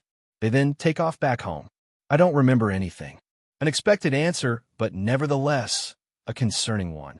Charlie's face contorts to a frown as he attempts to rouse any memories from the boy regarding his disappearance without scaring him. Alan had gone missing for over a day, but turned up at the hospital entrance, bloodied and wounded. Dr. Cullen had operated on him and was able to patch up his damaged internal organs. The injuries on his body spelled out that he had suffered a beating of some sort, but with the boy having zero recollection of the event, it was impossible to reach a clear conclusion. Charlie had a feeling his disappearance had something to do with the recent murder case, but with a lack of evidence and information, he couldn't be sure of his assumptions. As the days went on, Charlie's investigation continuously led to him to dead ends until eventually, the cases were treated as cold cases. Unsolvable. It was difficult to let go of, but there was nothing he could do. As for Alan's mysterious disappearance and reappearance, it was also treated as an unsolvable case, but Charlie continued digging. Considering Alan was the child he was supposed to take care of, for something like this to happen to his ward was obviously a reason for apprehension. If social services caught wind of this, Charlie hated to think what might happen. Though he wouldn't admit it, he had grown fond of the boy and regarded him closely as a son. To have him forcefully taken away was something that made him uncomfortable. Besides, even his daughter was fond of Alan. He knew the two of them kept in touch. She probably wouldn't be able to contact him anymore if he was sent to another foster home. Bella would definitely be unhappy if that happens. Have you checked the CCTV cameras? Charlie asked his subordinate. The latter responded grimly. Sir, the hospital entrance doesn't have CCTV cameras. All right. How could he forget that? Running a hand down his face, Charlie sighed. There really was nothing to go on. And there are no witnesses? None, sir, the subordinate replied. I'm sorry, Chief. It's not like it's your fault, Charlie muttered. He could feel a migraine coming on. Rubbing his temples, He dismissed the man and closed the file in front of him. Checking the time, it was time to visit the hospital. Packing up his things, he bid an emotionless farewell to the workers at the front desk and walked outside to his car before climbing in. However, a slight shiver passed through his spine, and he instinctively felt like he was being watched. Looking at the rear-view mirror and the side mirrors inconspicuously, he searched for the source of his discomfort, but found nothing. Letting out a sigh, he thought, perhaps I'm just getting too sensitive these days. Brushing off the earlier suspicions, he switched on the ignition and drove away. A couple of feet away, two pairs of red eyes watched the human drive away. One of the figures mutters, "So that's the boy's father?" Both human, it seems. "How unfortunate," the other says. "I was hoping to break some necks today. If it were not for the treaty, we could have had a feast," the first one continues. "However, we cannot touch the Cullens or their territory. Let us return. We must report to Arrow." With another regretful sigh, the two figures vanished from their hiding place. It's been 5 years since then. Not much has changed in Forks. The weather was still as gloomy as ever, and the people, even more so. Other than the sudden arrival of Carlisle Cullen's foster kids that came during summer break, life went on as usual in the dreary city. As for Alan, the young boy had now grown up. His boyish appearance had long vanished, and replacing it was the handsome appearance of a young man entering adulthood. Since his arrival in this world 5 years ago, Alan has lived a relatively peaceful life minus that 1 year. Despite his initial feelings of being an outsider in this supposed world of fiction, 5 years was enough time for him to accept that he was now a permanent resident of this world. The relationships he developed with various characters were factors that played an important role in his changing mindset. No longer were they just characters of a fictional story, but real people with real lives and real emotions. He could sympathize with them and understand their feelings, something he couldn't do if they were just characters in a story. Take his relationship with Charlie, for example. Charlie Swan was someone he acknowledged as his father. Despite the biological barrier between them, he was taken in and cared for. Sure, Charlie wasn't the type to show his emotions easily, but Alan knew that the man somewhat considered him his son. That was something Alan was grateful for. As for his relationship with Bella, they were like siblings. Although they had only met in person once, they still kept contact with each other through the years, and every time Charlie went down to Phoenix, he would help the two exchange gifts and letters. Jacob was the same as ever aside from that ridiculous hairdo he had. He and Alan were best pals along with Seth. Not much has changed about their relationship other than the time they spent together being reduced due to various things. However, their time together, along with the events of the first year Alan spent in this world, made Alan realize something that had crossed his mind when he first arrived here. This world may not have been the Twilight he knew. Sure, it was still Twilight, but there were numerous evidence to suggest that this world was a version of the Twilight he knew. His presence could have caused a butterfly effect, but with what Alan has observed and noticed, the former suggestion seemed much more plausible. The probability of this world being an alternate universe of the original Twilight one was high. That would mean the knowledge he currently thought he had could be wrong, and the assumptions he made before regarding various events could also be wrong. His train of thoughts brought him to another piece of information that sat blank. Who was he? Yes, his name was Alan, and he was a transmigrator, but who was he? If one thought about it, it's kind of strange that he woke up in a warehouse of all places. Why was a boy no older than 12, even in a warehouse in the middle of nowhere in the first place? Did the body just appear there, or was there more to the story? The questions in his head only brought on more questions, all of which were unanswered.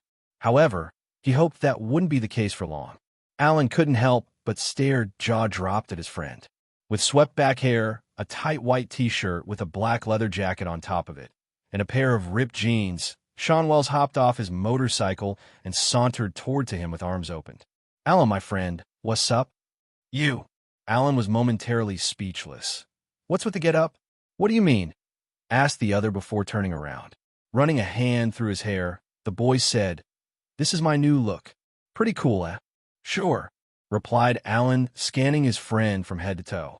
Then in a sarcastic tone, if you're aiming to star in W** Pad's latest bad boy novel. What the hell, man? Don't girls dig this kind of look? Asked the brunette. You've got competition this year, my boy.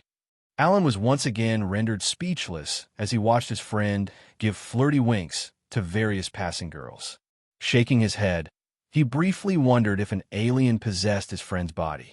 What happened to the studious, nerdy boy he met in middle school? You know what? I don't even care, muttered Alan with a sigh. Tugging Sean's arm, he said, Come on. The opening assembly should be starting soon. As the two made their way up the stairs, Alan suddenly felt himself being watched. That's when he noticed the students around him were staring at something, or rather, someone behind him. Turning around, he noticed a Mercedes-Benz C-Class convertible driving into a parking spot and stepping out of it. The newly arrived Cullen foster kids. Holy shit, someone muttered. But Alan didn't notice. His attention was on one specific female that stepped out of the vehicle. Perhaps noticing his blatant staring, her eyes looked up and met his. Alan's eyes widened as an unfamiliar feeling passed through his chest. Alice Cullen. The two of them stared at each other for a minute or so before Alan averted his eyes out of embarrassment. He looked at the other siblings and frowned when he noticed an unfamiliar face among them holding Jasper's hand. Who was that? Wasn't Alice Jasper's partner? Oh, right. This was a supposed alternate universe. But then, wouldn't that mean that Alice didn't have a partner right now? Alan didn't know why he felt relieved at that. Dude, those are Dr. Cullen's foster kids. Sean's voice snapped Alan out of his thoughts. Damn, looks like I have more competition now. Resisting the urge to roll his eyes at his friend's words, Alan gave one more look at the new arrivals before walking inside. Whatever this pounding in his chest was, he could ignore it for now. In the meantime, no way. That guy is your destined one. Emmett asked in shock. Yes, it appears so, Alice replied. I didn't think he was the same person as that boy you rescued 5 years ago. That's when Rosalie realized something. Now that I think about it, when you saw him in your vision, you said there were blue flames surrounding him. It could have been referring to that day we found him after Rowan kidnapped him. Jasper and Leslie's eyes widened when they realized what she was implying. Right. Rowan's body was burning with blue flames, muttered Leslie. How come we never considered the possibility then? Because we were preoccupied, I guess, Rosalie sighed. Putting a hand on her hip, she said, Then, could he have been the cause of Rowan's death? But how? He's human, Alice replied with a slight frown. I don't know about that. Hearing Edward's sudden words, the group looked at him in confusion. What do you mean? Asked Alice. What else could he be? Edward, however, pursed his lips and gazed up at the stairs where the subject of their attention was previously standing. After a minute, he said, I don't know. Then why? Because I cannot read his mind, replied the stoic male. Turning to the others, he spoke solemnly. I can't read his mind at all. There's something blocking me from doing so. After he said that, the group descended into silence. Alan couldn't forget that strange feeling he felt in his chest when he made eye contact with Alice Cullen. It was something he'd never felt before, a sort of tug in his heart, urging him to do something. To do what, though? Well, he would soon find out in the future. Within a day, the Cullens became the biggest topic in Forks High School. It was no surprise, really. With their dashing looks, guarded expressions, and questionable relationships with each other, it was no wonder everyone had their eyes on them. A couple brave girls attempted to strike up a conversation with Edward Cullen, but found themselves ignored altogether. The same happened with Alice Cullen, but with mainly boys. Unlike Edward, however, she politely yet firmly rejected their attempts using straightforward answers. As for the other four, anyone with eyes could tell they were paired up as two couples, so no one bothered them as much. By the end of the day, though, it was clear that Dr. Cullen's foster children wanted nothing to do with the rest of the student population. They were quickly labeled as weirdos by majority of the students who disliked their unfriendliness and questioned their strange relationship. Of course, not everyone shared the same sentiment. Jessica Stanley, for example, continued eyeing Edward despite his obvious aversion to her and the rest of the students. Her friend, Angela Weber, couldn't help but comment during lunch hour when they were seated at a table in the cafeteria. I thought you had a crush on Alan. Don't tell me you've changed your gaze toward Edward Cullen. Jessica rolled her eyes and replied, Can't likes change? Besides, Alan hasn't given anyone the time of day. And you think Edward will, stated Angela with deadpan. Shaking her head, she jabbed a fork into her salad, muttering, Honestly, Jess, first it was Mike, then it was Alan, and now it's the new kid, Edward. Your crushes are only on the surface, it seems. What's this about crushes? Joined a new voice. It was Eric Yorkie. With a tray in his hand, he shuffled into the space next to Angela, wanting to join the conversation. A couple of steps behind him was Mike Newton and Sean Wells. Seeing the boys arrive, Jessica coughed and said, Nothing. None of your business. Ah, don't be like that. What, do you have a crush on one of the new kids? Eric wiggled his eyebrows suggestively. I wouldn't be surprised if you did. Half of the school does. It's not that, lied Jessica, gripping her fork. And once again, none of your business. Seeing her agitated, Angela decided to speak up and change the subject. Hey, Sean, where's Alan? It's not like him to skip out on lunch. Oh, Coach Clapp caught him in the hallway. Sean replied with no remorse for his friend. I think he must have heard about Alan's track and field record from our middle school coach. Probably wants him to represent the school or something. Alan was ridiculously athletic and fit. Mike rubbed his chin thoughtfully. I don't think I've seen him break a sweat when he took part in running with us. Well, it's obvious he works out a lot, Eric added. Leaning on his palm, he muttered, Have you seen the guy's abs? I saw him change in the locker room, and I don't think I've envied someone's body more. Eric, you envy a lot of guys, Jessica stated with her signature eye roll. It's nothing new. Well, either way, I can't help but sometimes feel that he's just a different breed from us, Eric continued, unaffected by Jessica's words. They were true after all. Who's a different breed? Speak of the devil, and he shall appear. Holding a tray, Alan walked up to the table and dragged an extra chair over to sit down. Although he had good hearing, he was distracted earlier, so he only caught the end of the conversation. You are, Mike smirked. Seriously, how the hell did you get so fit? Did you start working out when you were, what, 5? 12, actually, Alan answered honestly. Wait, you're actually serious? Sean asked with shock. Alan raised an eyebrow. What? Lots of kids exercise at that age. I'm no different. And besides, you knew that already, Sean. I guess you're right, Mike says, referring to his first sentence. As they continued chatting, Alan felt a familiar gaze on his back. Curious, he looked over his shoulder and noticed Alice Cullen staring at him again. Seeing him turn, the female smiled and did a little wave. Oh, thought Alan with a raised eyebrow. And then he frowned at that familiar feeling in his chest. What the dash? Ignoring it once more, Alan looked and met Alice's gaze head-on before returning a smile back at her. He wasn't sure what she wanted, but it's clear she was interested in him. Maybe it's because of what happened 5 years ago. He made a guess. But if it's just Alice? There was another hunch he had, but he found it unlikely. It couldn't be that she holds that kind of interest in me. Could it? At the time, Alan couldn't have imagined how spot on his guess was. The last bell of the day rang, and the first day of school had officially ended. Alan gathered his belongings on his desk, tuning out the teacher's last-second notices, and shoved them into his backpack before leaving the room with the rest of the students. He walked over to his locker and opened it to take out some books and a spare set of clothing. His sixth sense felt a presence next to him, prompting him to close the locker and turn. His eyes widened briefly when he saw who it was. Can I help you? He asked politely. Alan Swan, right? Alice replied with a question of her own. The look in her eyes told him she already knew the answer to her own question.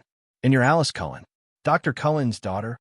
Alan said, unsure of how to address her. Did you need something? Your phone number, if that's all right with you. The pixie-cut female responded with a flirty grin. Wow, she's really hitting on me, isn't she? Thought Alan. Not that he was complaining. However, he wasn't sure how genuine she was being, or if she was doing this because she wanted something from him.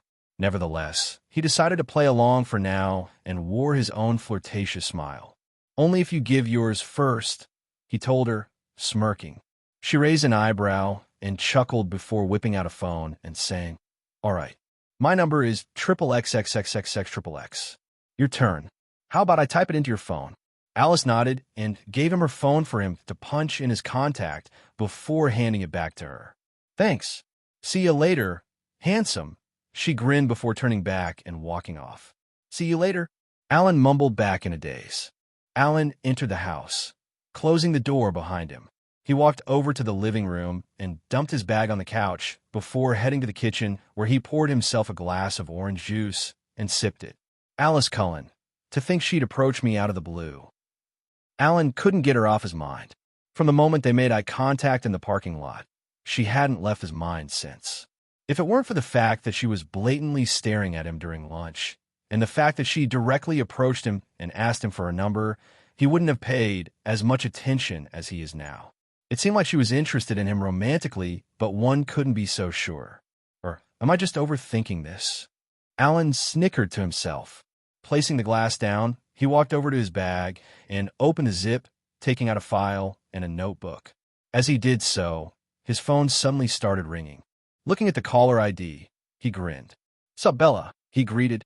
From the other side of the line, the girl's voice sounded. "Hey, are you free to talk right now?" Alan noticed her troubled tone and replied, "Sure, I'm free. Did something happen?" There was a sigh before. "No, I mean, not really." Bella seemed hesitant to talk. After a brief pause, she said, "I've just been thinking maybe I should move to Forks and live with you and Dad." Alan was surprised. Not very, since he knew she would eventually come, but this was earlier than he was expecting. Holding the phone against his ear, he sat down at the table and asked, "What brought this on all of a sudden? I thought you hated Forks." "What? No, I don't hate Forks. I just prefer the sunny weather in Phoenix," the girl replied with a small huff. Then she continued, "Anyway, I was just considering it because I feel bad for keeping Mom at home with me all the time. I know she wants to go traveling with Phil, but because she can't leave me on my own." "I see," Alan said. A second passed before he asked, "Have you told Charlie yet?" "No, I haven't told anyone actually. You're the first." I feel so touched." Bella scoffed. "That sounds sarcastic to me." "Hey, I was being genuine," Alan responded with a chuckle. "Well, it's totally your decision. Though, it would be cool if you could come and live here." "Why?" "So you can judge my taste in music and movies again." "You make me sound like some kind of bully. Aren't you?" "Jacob always complains that you play terrible pranks on him," the girl retorted. Alan snorted. "My pranks are harmless. And how come you're still in contact with that doofus?" "Don't call him that," Bella scolded, but Alan could tell she was grinning. "And we only email each other now and again." Yeah, whatever. Just know that he still has a crush on you," Alan said, rolling his eyes. "I doubt he's confessed, though." "Seriously, Alan? I'm telling you, you've got it wrong. Jacob likes me as a sister." "He said so himself," the girl groaned. "A sister?" Alan thought incredulously. Did the guy just brother zone himself?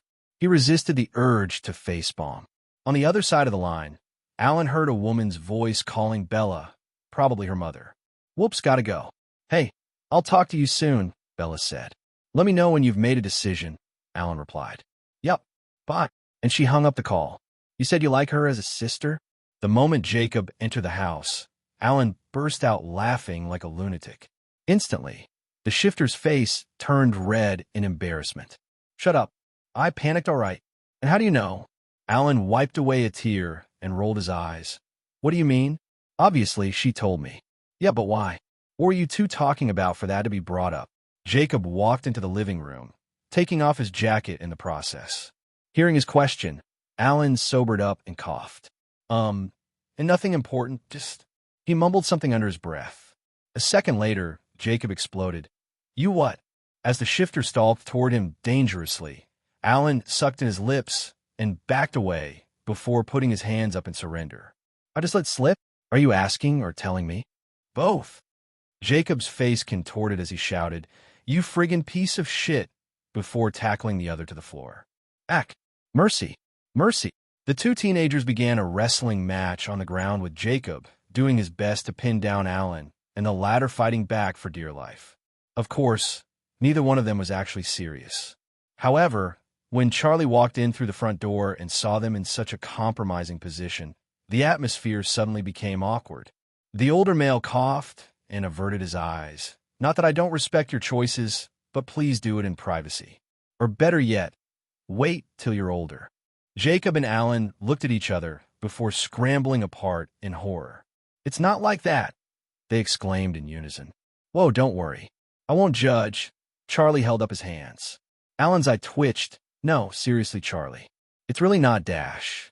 We're not like the Dash, Jacob tried to say. As the two desperately defended themselves, Charlie nodded as though he understood. He said, all right. Calm down. I'm just messing with you two.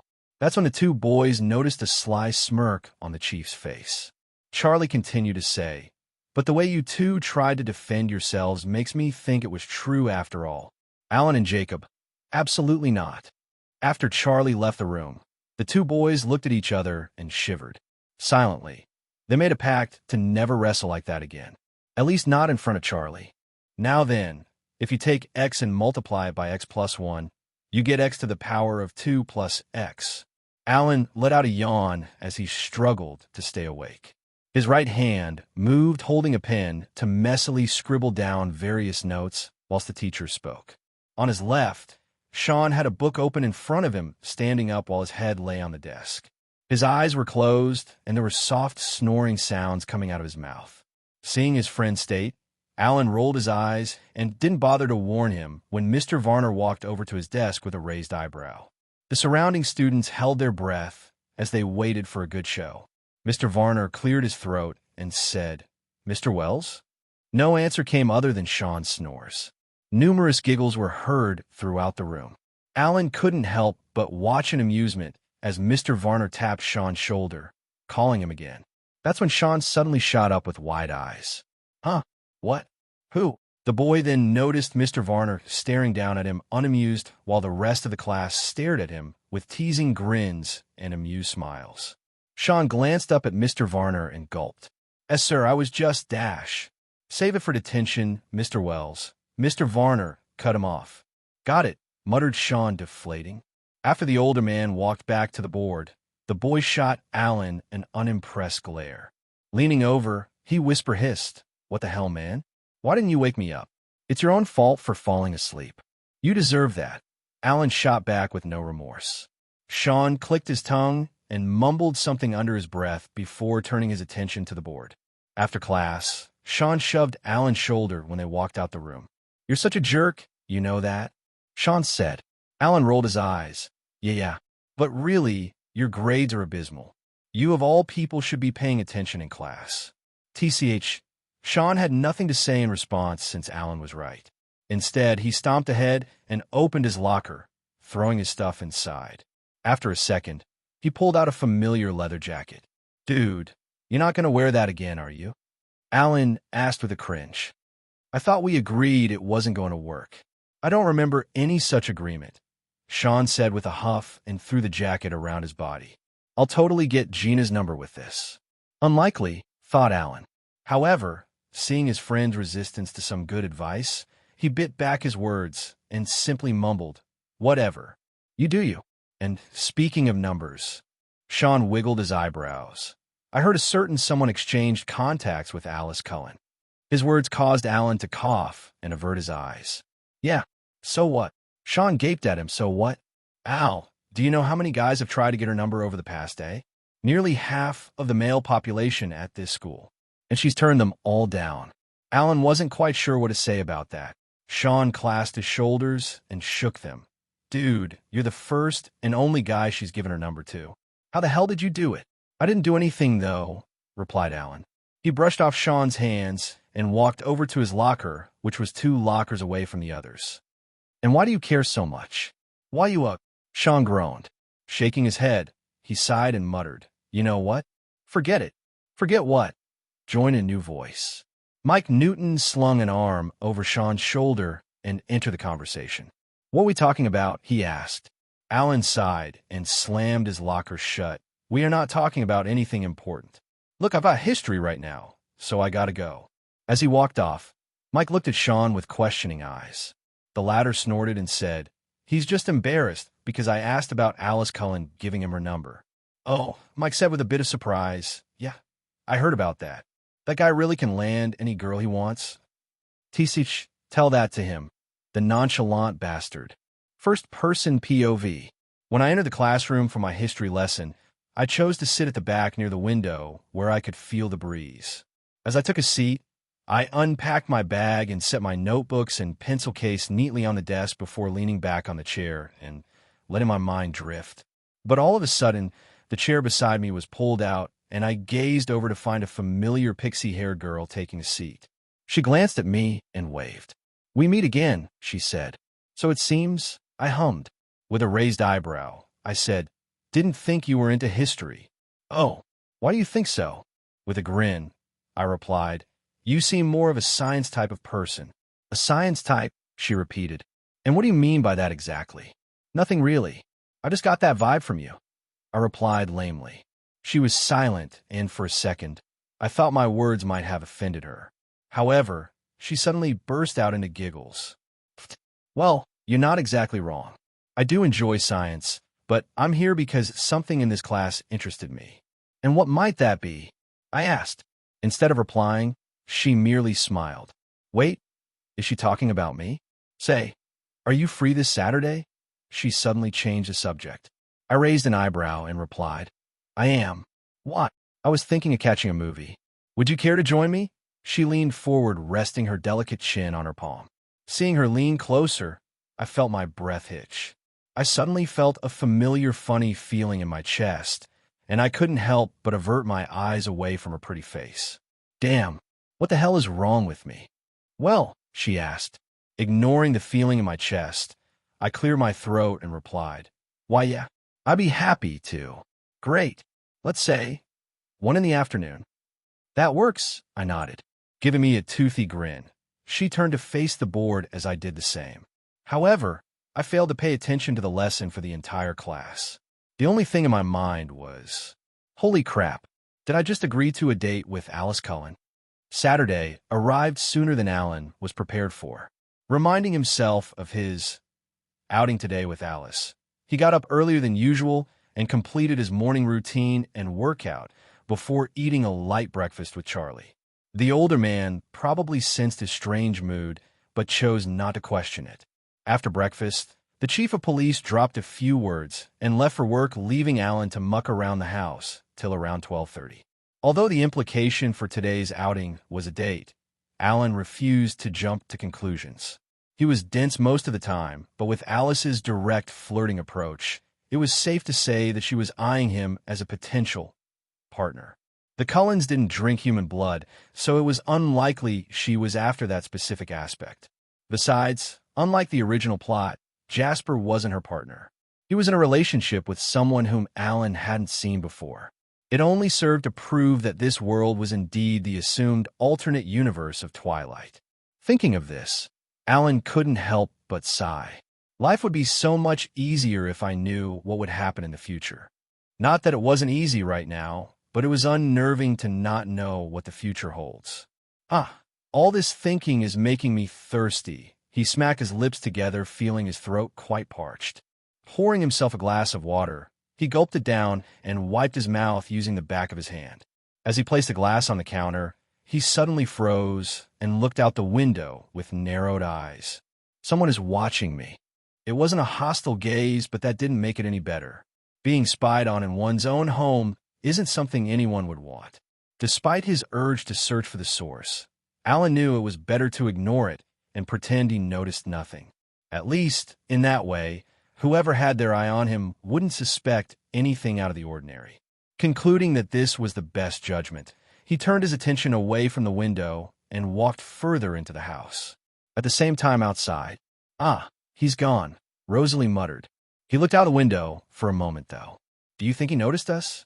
"Nah, he couldn't have." Leslie shook her head before straightening her back. "Remind me again why we came here?" "Because," Rosalie drawled, flipping back her blonde hair, "he's hiding something. Something about that kidnapping 5 years ago just doesn't sit right with me. I mean, none of us noticed anyone else there at the time other than that Alan kid and Rowan. And yet, the one who died wasn't the human, but the rogue. We did have a theory that he was the one who killed Rowan," Leslie agreed. But shaking her head, she explained, "However, how would he have done it? He's human. Don't you remember what Edward said?" hissed Rosalie. Pointing toward the house, she said. Edward can't read his mind. What if he isn't human? Then aren't you being a little hypocritical? Retorted Leslie with a frown. We aren't exactly human either. If anything, he has more reason to be suspicious of us than we of him. Rosalie glared at the other female, but kept silent, knowing that Leslie was right. Releasing a sigh, Leslie softened her tone as she said, Look, I know you're just looking out for Alice, but I doubt even she would approve of you doing this. Let's just let things play out for now, all right? Huffing, Rosalie silently agreed with Leslie's words. Giving the Swan residents another brief glance, she ran off into the distance, with Leslie following a few seconds later. When the two ladies left, Alan felt their absence from within the house. He noticed that the eyes watching him had disappeared, leaving him to sigh in relief. Arriving at the cinema at 1 p.m. sharp, Alan looked around, trying to spot the pixie-haired female in the crowd.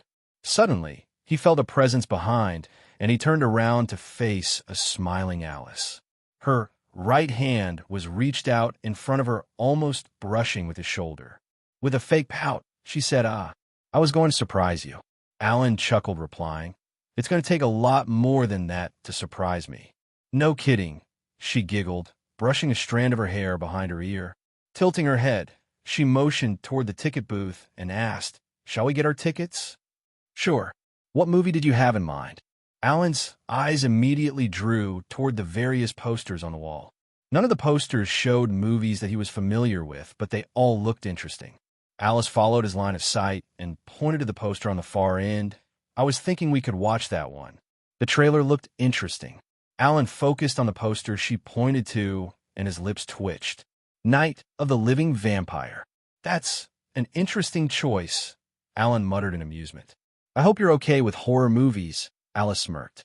She hooked an arm around his and dragged him toward the ticket booth.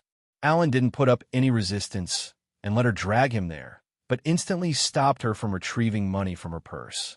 Taking out his wallet, he said, I'll pay for the tickets.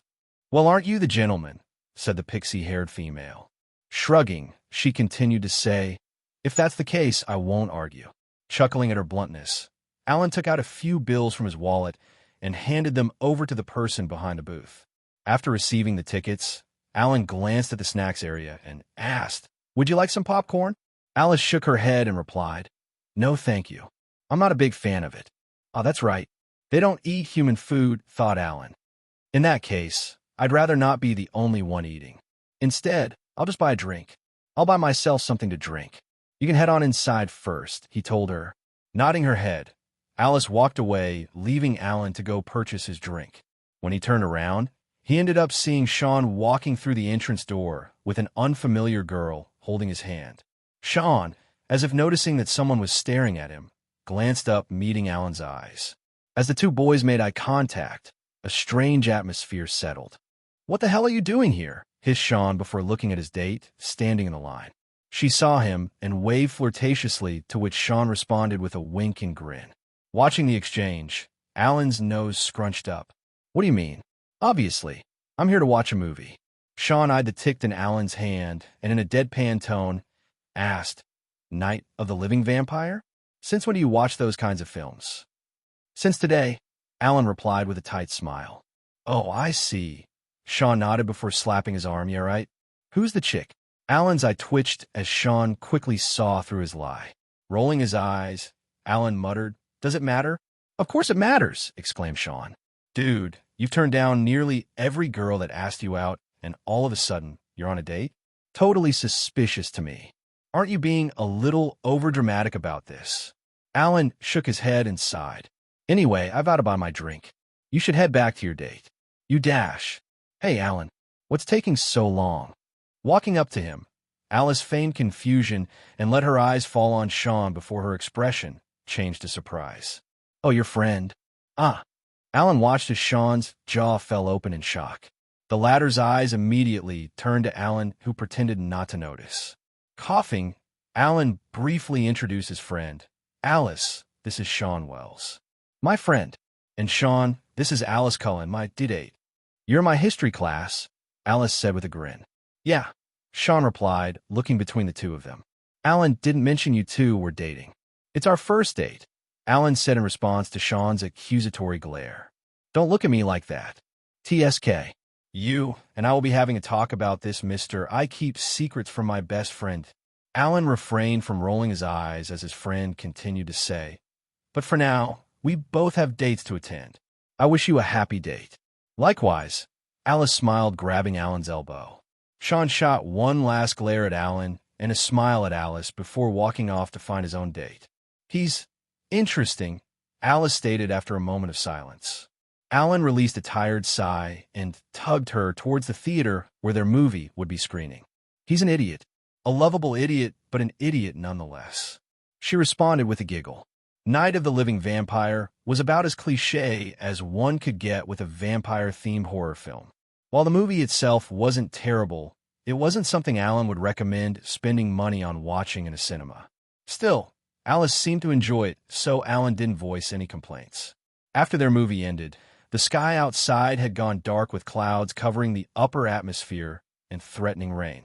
It was late afternoon, so the day had yet to end. Alan wasn't ready to finish off their date, so after they exited the cinema, he asked, since we have some time to spare, would you like to walk around with me? Alice tilted her head. Walk where? I don't know. The mall, the park, anywhere really. Alan trailed off. Her cold hand tightly grasped his, and Alice looked at him in happiness. Though she hadn't voiced it, she was rather delighted that he had asked. I would love that. We could go to mall first and maybe that park later, if it hasn't rained by then. The two were already holding hands, so there was no need for Alan to offer his elbow like a gentleman. Exiting the cinema's compound, they walked towards the array of shops lined up on either side of the building. Alice took time browsing through the windows of shops that caught her eye, but made no move to enter them. Forks was a relatively small place, so really, it was easy enough to get from place to place on foot. Public transport did exist, but the couple chose instead to walk to the nearby mall, allowing them to freely chat and get to know each other a little better. Alan only knew the surface of the one named Alice Cullen as a character in Twilight. There were things he slowly discovered about her that were not mentioned in the Twilight series at all, such as her love for art, her favorite TV series being Friends, and her dislike of snakes. Snakes? Really? Alan questioned in surprise with raised eyebrows. Alice shrugged, never liked them. They're too slithery for my taste. Huh, Alan muttered. Honestly, never would have guessed that. What about you? Asked Alice. The two paused at a crossing and waited for the pedestrian light to turn green. Alice glanced up at him. What are your dislikes in general? My dislikes? Alan thought for a minute before answering. I don't like banana-flavored things. The light turned green, and the two crossed the road. Reaching the other side, Alice said, banana-flavored things like banana cake? Cake, candy, bread, smoothies, anything that is banana-flavored, replied Alan. So I assume that extends to bananas themselves. Shockingly, no, Alan snorted. I'm fine with eating bananas, but I can't stand banana-flavored things. Alice paused in her footsteps and looked at him with confusion. That makes absolutely no sense. Does it have to? The pixie-haired vampire pursed her lips in contemplation before shaking her head with a smile. No, I suppose not. The two shared a laugh and continued their walk. Several minutes later, they found themselves at a clothing store where Alice was looking for a scarf to gift her foster mom. The store's decor had caught her eye earlier, and she ended up dragging Alan through its entrance with no resistance. While Alan himself wasn't a big clothes shopper, he was happy enough to tag along with her, since she seemed to be having fun. Eventually, he noticed a hair clip on display through the transparent glass counter. It was a gold and blue butterfly hair clip which matched Alice's eyes. It is a little early to be buying gifts since it's still our first date, but out of the corner of his eye, he saw Alice happily conversing with the store clerk, asking about the scarves. There was another tug he felt in his chest, and Alan finally understood. So that's what it is. He was attracted to her, yes, but it was more than that. He felt a connection to her, almost as if we're soulmates. Hello, everyone. As we wrap up this video, I want to share a quick note. I have a Patreon account. If you'd like to support me and enjoy on-demand audiobooks, you can become a Patreon member. Alternatively, you can check out my Google Drive link, which has 500 plus novel audiobooks available through my Ko-fi or Patreon shop. I appreciate your support.